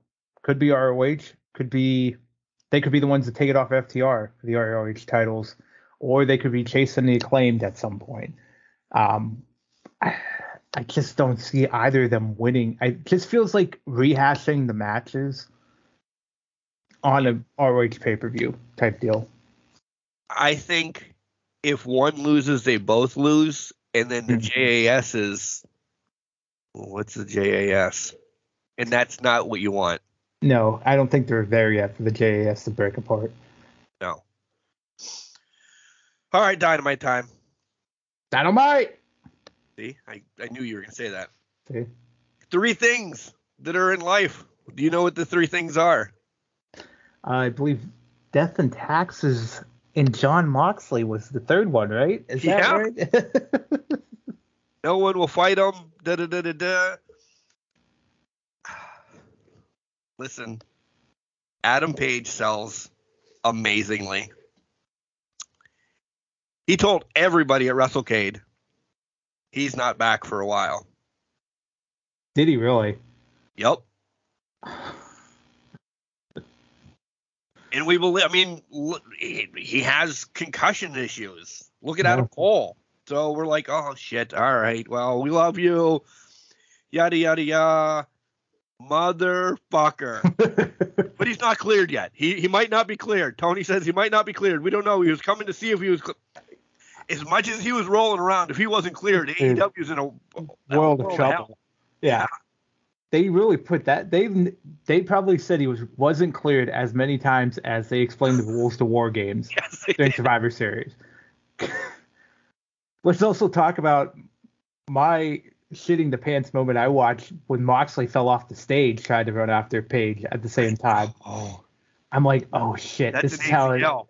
Yeah, there goes the ACL. There goes Danielson's ankle. Everything flooded back. Apparently he's fine now, but holy shit. But Page and Moxley, winter is coming. Give me it. Let's go. Yeah. It's the perfect way. Mox isn't away from the title. He's got a road, speed bump or whatever. Yeah. And he's back in it again. He's got a detour that can take him months, 4 to 6 weeks or so. If they want to revisit it at Revolution again, great. But 4 to 6 weeks, he's got a detour that'll get him right back to the title hunt. Perfect. I like it. Love it. Dax and Danielson. Let me tell you, I just saw Dax wrestle 2 of the greatest matches in his life. This one, okay? Yeah. And the one at WrestleCade Super Show against Mikey Bailey, Speedball Bailey. Speedball, yeah. Unbelievable. If you were there, almost like Danielson watched the match that him and, like, to me, it was not the same match, but it was close, okay? Unbelievable matches. Dax. Yes. But it's right for Danielson to win this. Yeah. Like, I don't feel bad because he needs build up a little bit. And I think this was a big win for Danielson. No, I agree. This actually puts him back on the right path because he's been taking L's left and right for, God, how many months now? A bit. So he definitely needed to win this. To me, you never want to have your tag team specialists go over in a singles match because, to me, especially when you're trying to establish a singles competitor, even though Danielson doesn't need to establish, the tag team guy shouldn't be over. It should take him to the limit, but it should be always that single star that goes over. So, but Dax, again, just showing he can fucking go. He doesn't really need to be in the tag team, but he is, and he's part of one of the best tag teams this year. We'll get to that. But December 31st. But again, proving he's not only in contention for tag team of the year, maybe he's got some clout to wrestler of the year. Who knows? You don't have to win all your matches to be wrestler of the year contender. But again, we'll break that down next week. We will give you all the categories and top 3. We sticking with again this year? Yeah, I think so. Yeah. Yeah. Of everything that we announce. So. Yep. We love Ricky Starks. We do. Absolutely, we do. Okay. He's coming after everything MJF has, starting next week with the Diamond Ring. And then he gets a match already. I don't want to see him to have both of them. Because, let's face it, he's not winning at Winter's Coming. He's not. And I don't want that Diamond Ring to be lingering with, and I hate to say this, with him. I want it to be a because I don't think he's an underdog. Okay? Yeah. I'm not saying I want somebody random that we're like is going to win this. I wouldn't mind it being Ethan Page. But I'd be all right with it being a huge surprise. Like somebody we haven't talked about in a while. And I don't know that person. Like that's not Marcus is a spoiler. No, I just want somebody different. It's going to be CM Punk. No, just kidding. Wouldn't that fuck the world up? The world would burn if that happened. Punk walks out to the Battle Royal, wins the Battle Royal. Let's scrap that. The Devil walks out to the Battle Royal, wins it, faces MJF, doesn't even unmask it, beats MJF with the mask on, unmasks it's Punk. That's not happening. But boom, Tony Khan does it. I'm just saying, I need a paycheck. But from there, see, you want somebody else. I would be happy with somebody else. I just feel like they're going to give, because is it the Battle Royal and then you face MJF right after, or is it a later date you're facing MJF for the Diamond Ring? I thought you could pick your date. It is like the Money in the Bank. Okay. Which MJF never cashed his 2 in. He never did. Yeah, he never did. He just held on to the ring. Yeah. So I think personally, I'm sitting here. I think Ricky Starks. This just has Ricky Starks is written all over it to take the Diamond Ring off of him as a plot device, lack of better terms. Ricky Starks gets a win. He's in MJF's head. We turn around a week later. Bing, bang, boom. It's Winter is Coming. And it's already over. I don't like that Winter is Coming is this close to Full Gear. Right. To me, I'm pretty sure there was at least 5 weeks or so between the two last year, but they had to book it later in the month. I don't know why, but it's so quick of a turnaround that we didn't really get to build up this Ricky Starks type trying to get to the title. Well, we had to have a fucking heavyweight eliminator tournament thrown in the middle of the summer, so that may have put a... That probably did put a damper, yeah. No, that's fair. So, JAS and BCC with Renee chatting, essentially booking 2 matches for Death, whatever. What is it called? Death by Dishonor? It's Final Battle, I think. Final Battle. Yeah. Right. Death by Dishonor's July, I think. Yeah. Sure. Disregarded that, sorry. TNT title match.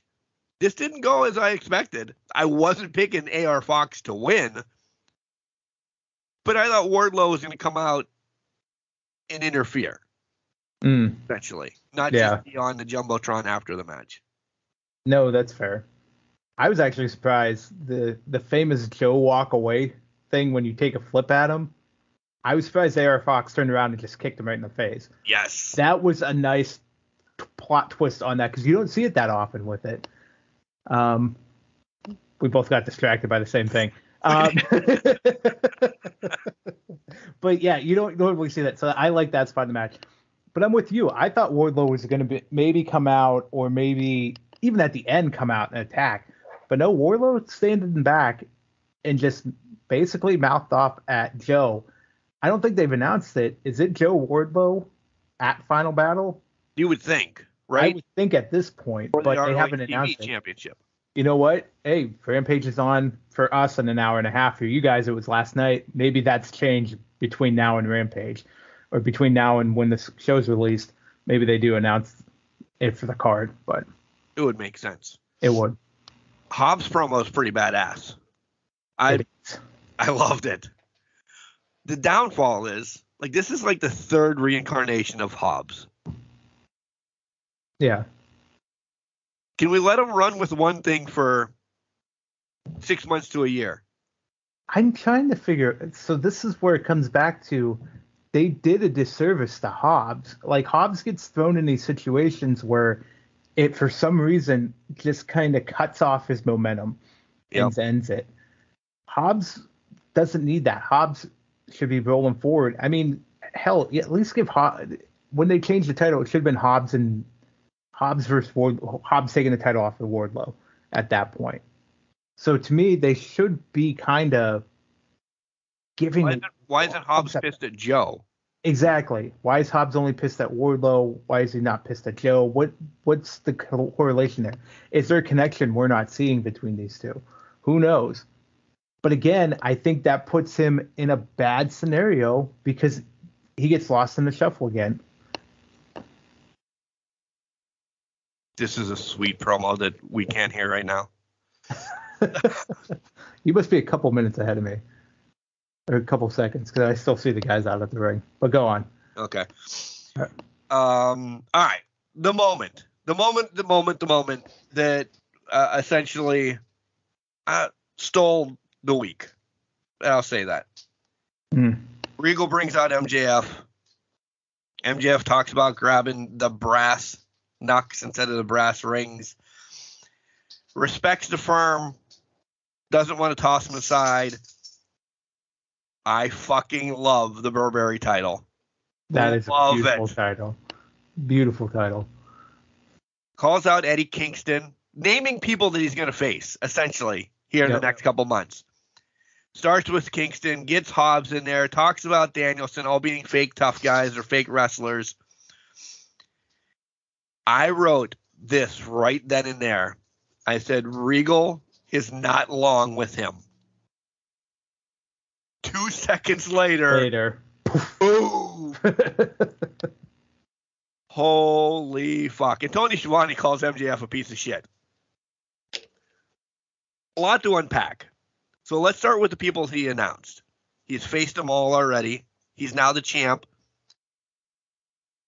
Stark's going to be off the list shortly. Does it go to Kingston then right off the bat? And then to Danielson before we wrap back around to Mox or whoever else? I don't know. Honestly, I feel like Kingston might be down the line because Kingston's not built up right now anymore. No. Like he's fallen down a couple pegs here. So I feel like this is now turning into a Danielson MJF fight. But I'm confused if Danielson's heel or face in this whole thing because I don't know where Regal lies in this whole thing. Regal on the ground, buried because he might be in a place in the north after things shake out over the next couple weeks. Who knows? But it just smells like it's Danielson coming for him in more of a revenge scenario. So Ricky Starks faces MJF. MJF walks, wins it, whatever. Danielson comes out immediately and attacks. Something along those natures. It just smells that it's Danielson right now because Kingston was off the cuff.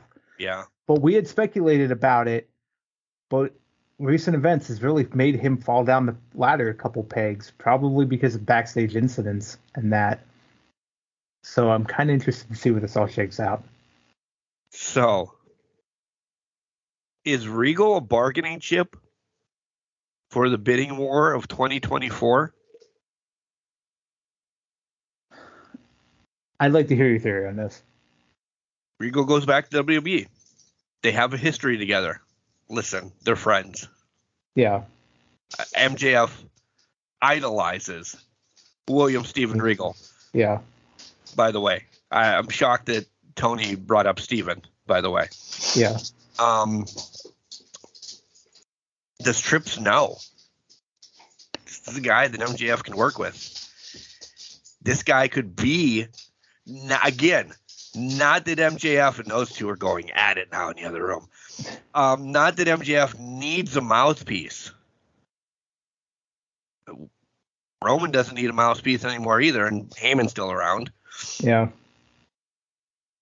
Loop this back together in 2024 if that whole contract thing is not a work that we completely believe is not. Why is Regal leaving? Is Regal leaving? Are we getting worked by Regal leaving? Is Regal taking this time off? And as some of the kids said at WrestleCade, bringing Punk back in because he's healed? There's a lot to this. There's a lot of layers. How do you let Regal leave after that? Let's start there, because the only way Regal's leaving after this, because remember, we've heard that it's multi-year deal. We've heard things under their sun. Regal leaving so abruptly, there has to be something in place. There's got to be some sort of negotiation tactic. Tony Khan's getting something for letting Regal walk out and go right back to WWE. He's getting something out of that deal, if that's the case. The Punk Regal thing is an interesting component because they too have a history and they too like each other. The parallels between Punk and MJF sometimes mind-boggling, because Punk is the same way with Regal. You know, there's a lot between those two. I'm just trying to wrap my head around, is this a way to bring back Punk? Is it not? Because you just threw this at me today. I don't know. I'm like losing my mind over here because I don't know what the deal is with Regal. I think you could let him walk away after this, because this is the way to sign him off. And this is the way to take him off TV and just say Regal's done forever with AEW. Regal still has... Danielson just saved him. Yeah. Essentially last week between him and Moxley. So I think there's still a tie that Regal could come out with Danielson yet. We alluded that MJF and Danielson's going to have something soon, we think. Mox never was with Regal a lot. Mm-mm. As you said, and completely backing it up, Yuta and Cesaro, Claudio, they're going to be a tag team. Yeah. They're BCC, whatever, but I think you see Regal with Danielson yet. I don't think Regal's leaving. I mean, maybe after his contract, I think there's this fucking storyline, it might have been the first time I said that, was built around Regal and MJF. And it's not done. In my eyes, here comes another sneeze. So, bless you. Thank you. Stop. One bless is good for the whole show. No, I'm always gonna bless you. Go for it. But like, if it ends right now with that interaction with Danielson, is it over for you? If I didn't know any of the rumors going around, no, I would not write it off. I'd say, okay, when's Regal coming back? How's this whole thing gonna play out? And just the rumors themselves. See, this is what's bad about rumors, because they play in your mind and they trick your mind into thinking things are done. I could see them very easily saying, this is it for Regal. He's handed off the torch. It's over. Plus, I think the little things that have gone on over the past week, Triple H tweeting out, this is missing or something like that, and then having clips of Regal yelling War Games before War Games, that plays a little bit into it. I think it's all fuel for the fire, and I probably where the freaking rumors started was from that tweet, and everybody just took it on, gave it its own life. If I'm to go back, and if I'm to say, at the end of the day, if I were to just skip the rumors, I'm watching this objectively as a fan, there's no way in hell this is over. But there's too many wrinkles now in the story for me. Because is it ultimately going to be Danielson and Mox again at Revolution? Because why? Danielson's back in Regal. Regal turned on Mox. Or is it going to be a triple threat match at Revolution? What's the end goal here? Because there's so many wrinkles with this just one storyline happening now, that Danielson coming to Regal's defense is screaming Mox and him are going to fight again. The question is when. And how does MJF fit into that whole fold? It could be it's Danielson and MJF into January, let's say after Starks. Then you start building up Mox, but Danielson never truly went away because of Regal. This smells like a triple threat for the title at Revolution to me. Long-term storytelling, dude. Long-term storytelling that has a clear picture forward. We're talking right now. Bray Wyatt's on my screen over here. We don't know what's happening with that. We don't know how LA Knight's getting to rumble with him. But we can see a path forward with Tony Khan in that because the long-term storytelling is established with it. Britt and Jamie hang back with Tony. They don't want to do another. Why are we getting so many sit-downs with everyone? I don't know. Stop. They're going to do one with Tony next week. I believe Soraya's is last night for you guys. Yeah. Anna Jay versus Willow. Willow wins. Ty lingers around. Ty gets punched in the fucking face. Right. Not sexual. Ruby looks good. Like, she looks probably the healthiest I've seen her in forever. I love they gave her the spot in her home state. I love it too. That was fantastic. And you're right. She looks like $1 million again, non-sexual, but it's just, she looks great. She looks like she's in ring shape. She's ready to go. I'm excited to see Ruby back. Kind of missed her over the past couple months, so it's good to have her back. It adds a wrinkle. Like, it does. I know she doesn't have a lot of big AEW wins, but you get the ROH title off of Mercedes and you throw it on Athena. Oh, yeah.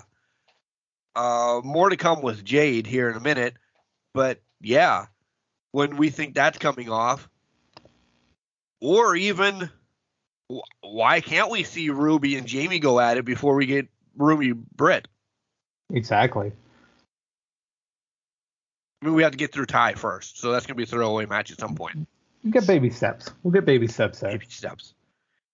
QT and Orange, they just want to fight. Lumberjack match last night. You guys saw it.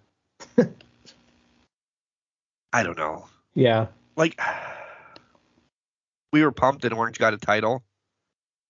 He's just fighting everybody under the sun. Yeah, with no stories. Just, come and fight me. Come and fight me. I don't think he has it long then. I don't think so either, because one of these times he has to get tripped up. Somebody's going to have to beat him.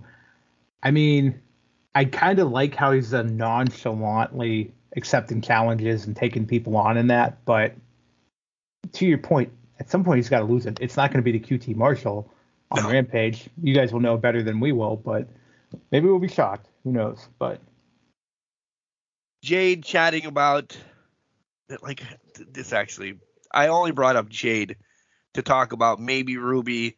We talked about Stat. We got to power through these freaking 50 wins now, because to me this is getting long. Like, we need to expedite this a little bit. Nothing against Jade, but listen, her 50 wins has been over 2 years. Yeah, essentially. We got to get there. I'm trying to figure out who the 50th win now for Jade is. Whoever Bow Wow's bringing to the fight, because I think there's no reason they're doing this angle with Bow Wow unless he's bringing somebody to fight Jade at some point. What, Jade's only at, 42? They're going to continue this. If they start powering through, I think this carries on for a while. But I think Bow Wow's either bringing the 45th person or the 50th person to fight Jade. And it has to be a big-ass name to do it. I'm not saying who it could be, but I don't even know who it could be. But at this point, to me, you're not going to bring and interject Bow Wow into this whole scenario without it being at least a top-level performer that many people know. Well, rapper who's linked to rapping. I'm going to throw this out there. Has a cousin that's a rapper. I wasn't going there, but could. Is it Mercedes, not Sasha anymore? But that thought went into my mind, but you're going to have Mercedes come in and go for the TNBS title? She's big money Jade. She's bringing in Bow Wow. Legitimize the TV title for a while, the TBS title for a while. She can transition. She doesn't need a title, but why not? Yeah. She said she's not wrestling until 2023. This essentially takes us to 2023. Okay. So Yeah. 45 makes more sense, actually, than 50, because, fuck, as much as Jade actually racks up the wins, literally, I don't know, is it 42, 43? It's 43, maybe. Well, here's why I say 50. Because that gives you 2 months to get 6 wins on her. Get her to 49. Revolution comes. Bow Wow's a big name. You're not going to waste Bow Wow's big surprise on a random Dynamite. Right. So I'm thinking it's got to be Revolution where this comes to a head. And to me, Bow Wow sends out, to your point, you said Mercedes, sends out Mercedes, and she stops at 49-1. Doesn't hit 50. That's a shot kill. That's like a killer. Yeah. Right? And not in a bad way, but it's a good way to say 50 ain't easy when you got to climb this big of a fucking mountain. Because let's be honest, if it's Mercedes, Jade's losing. Oh, yeah. I'll call that right now. So. Because who else? I mean, no disrespect. Who else could it be? They could pull the Naomi card. They could. Yeah, arguably not as big as Mercedes, but that could be another step up. She might be more likely, although she might not be. You're married into a bloodline. I'll go back to this. When at some point these people got to start coming back into the fold. I don't know. Emma's on TV right now. I know. I was going to try to make a comment to tie back to Emma, but I'm going to let it go. Emma came back, guys. So yeah. maybe Naomi's on her way back, but. More people coming back, too, to WWE. I saw Eric Young possibly coming back. I did see that, too. That's insanity. What's Wolf doing? Is he doing anything? Wolfing around? Wolfing around? Dane's not doing a damn thing. No. Who's Emma fighting? Shayna Baszler. Wow, Emma's going to lose. Match 3 of the Death Triangle against the Elite. Jenks, remember when everybody had to have ringtones and such? You paid $9.99 for 6 months of usage or whatever. Yeah. Now you can get ringtones for nothing because people keep you on vibrate. If I would switch my ringtone right now, it would clearly be Carry On Wayward. I fucking pop out. Why is it every time we hit AEW, Potty Mouth comes out? I'm invested. I'm a mark. I always liked the song. Yeah. I love this song now. Let me tell you a quick story, by the way. They had a Royal Rumble as well at WrestleCade. Carry On Wayward's son came on during this Battle Royal.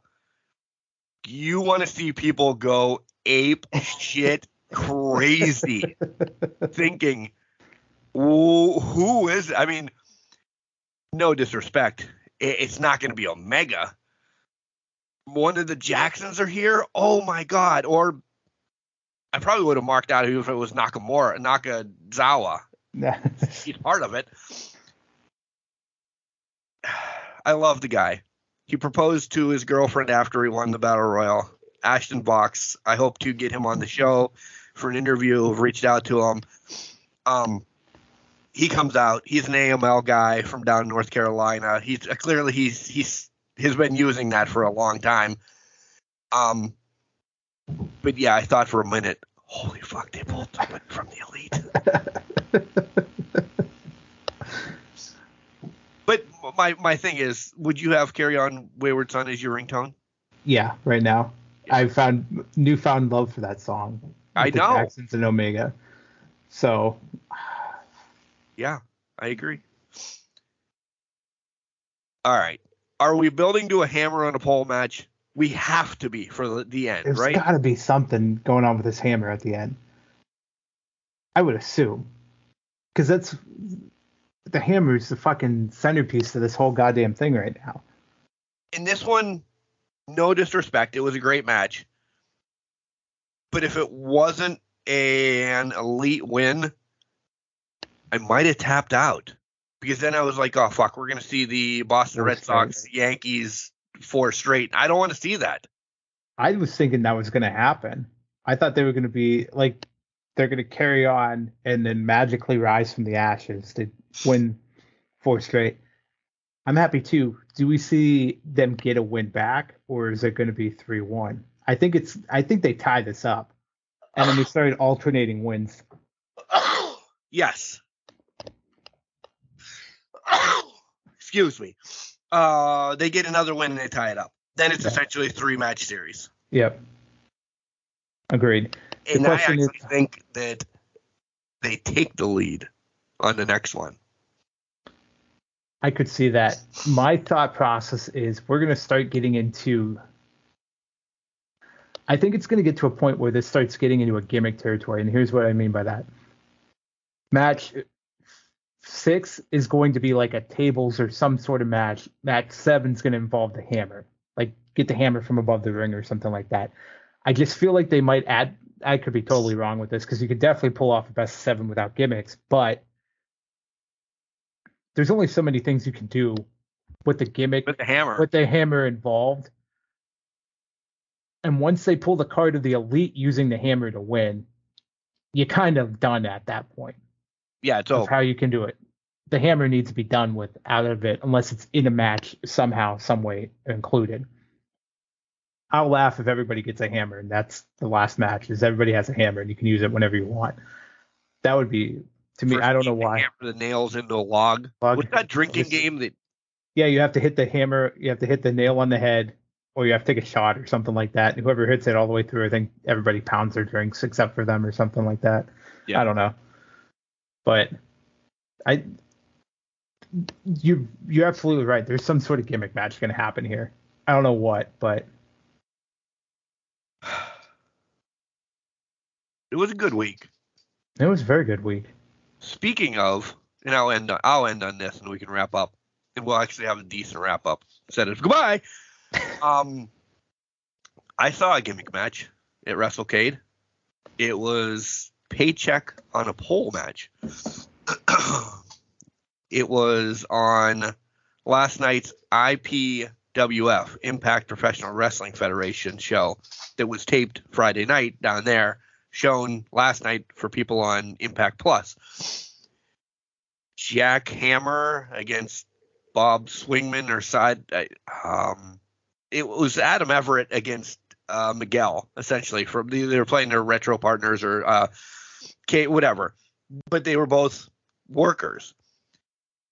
Before you won, you had to get the hole puncher for one side, run across the ring, jump up and get the paycheck on the other side, punch it, match was over. 2 great performers in the ring. The hole punch fell once. Daniel Spencer, my favorite referee, never had to nonchalantly get back up there, put the hole punch back up. It's a gimmick match. Shit happens. But it was fun. It was fun. So if you have Impact Plus and you didn't watch it last night, go back and watch it. Watch the IPWF Retros 1985. It's a good. Soak it in. It's 1985. It's like a territory versus territory whole spoof. It's okay. Fun. Yeah, that's right. That's all I got, besides a runny nose. And a cough. And sneezes. Yeah. Well, I hope you feel better for next week. And I have to. Because, Jenks, what are we doing next week? We're announcing the Crushie finalists. We're announcing all categories. We're announcing things for the Crushies. Well, so you guys... Everybody has to have their own damn finalists. Oh, I agree. But you guys have to start thinking about it. Who are you guys going to give these award categories to? Who are you giving the awards out? Who are you giving your Crushies out to? It's time to start thinking, ladies and gentlemen, because it's our favorite time of year. It's Crushie season. It is, and we want. You can send emails. That's fine. If you just don't want to come on and be mocked from us. Oh boy, Lacey Evans is doing another fucking return. Jesus God. There's 4 Macho Mans in the crowd too. God, the mission begins. Lacey Evans.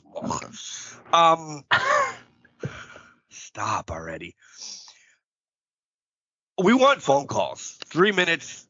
Here's, when you get them, write them down. Give us your top 3 of everything, and just we want this interacting because the Crushies. We won't cover wrestling that week. We essentially, after we do Ask Can Crushers, we have that week off on the 24th, and then we do the Crushies. We essentially will not cover wrestling for 3 weeks. Yeah. Brief on Ask Can Crushers, nothing the following week, and then it's all Crushies. Interact. Get them on there. Yes, they'll be posted on socials as well. So you can do them there if you want, and I may read some of them. We really want you to call in, though, and be part of it so we can cut and clip these. You guys will have enough time to do this. Cody, Soup, Colin, just calling out people that I know that somehow run out of time. We're giving you 3 weeks. Prepare your speeches now, gentlemen. As your kids are sleeping, or your family's in a comatose on Christmas because of everything you've eaten, step away. Go outside. Make a phone call. Get involved. Everybody. Let's make this the best Crushies we've had. Agreed. 100%. Rally the troops, Captain. Let's do this. We're calling everyone out. Do it. Wrestlers as well. I'm going to call out people to get them involved. Homeboys in Oklahoma, Malik, Olivia, people call in. Yeah. It's 3 minutes of your time. Even if you want to say yourself, cut a 3-minute promo why you're the best wrestler, why you deserve the Crushie for the best wrestler of the year. Cut it. Cut the promo. Yeah. Let's see what you got. We'll mock you too. We'll mock it. Let's go. It will be a heavy liquor night. It will be a heavy liquor night. We already talked about popping bottles during it, so. Yeah. God. All right, guys. Sorry I was under the weather, but fine. I had a fucking blast in North Carolina. I'll do it again next year. I'm doing it again next year. We're doing it again next year. Trying to put that in the universe. You guys can join us again next year, live on social media. I will be hitting shit all year. Just realize that. Acknowledge it. No. Yeah, he says acknowledge it. What does the stupid idiot JS say? Oh, Daddy Magic? Not him, the other one. Parker. Oh, fuck. Because he can't say acknowledge it. No. What the fuck does he say? Oh, I can only think of Daddy Magic now and his stupid mouth running. Yeah. So I'm lost. Well, fuck. We'll get there. We'll get our own acknowledgement for the whole year. All right, guys, check us out on our social. Send us some emails. Make sure you pay attention to Wednesday again, as Homeboy, one of our favorite authors, Vinny Barry, will be on to talk about the Pro Wrestling Vault Volume 2 with some great stories. I'm not going to ruin everything, but Thunder Rosa, Kamala, Bobby Eaton, locals, Nikita Knight, Bill Collier. Yeah, there's some cool stuff in this book. Got it. Again, read it within one day. Shut my world. I don't read many books. Read it in one day. So I'm excited to talk to Vinny. Magnificent. I'm excited for it. What? I'm excited for it. Oh, to read it when I bring you the massive... Read it when I see that in 6 months, but also to hear the interview, because I think it'll be a fun interview. Oh, yeah. Yeah. He'll just pick himself out again. All right. Remember, just because you're trash doesn't mean you can't do great things. You're a garbage can, not a garbage cannot.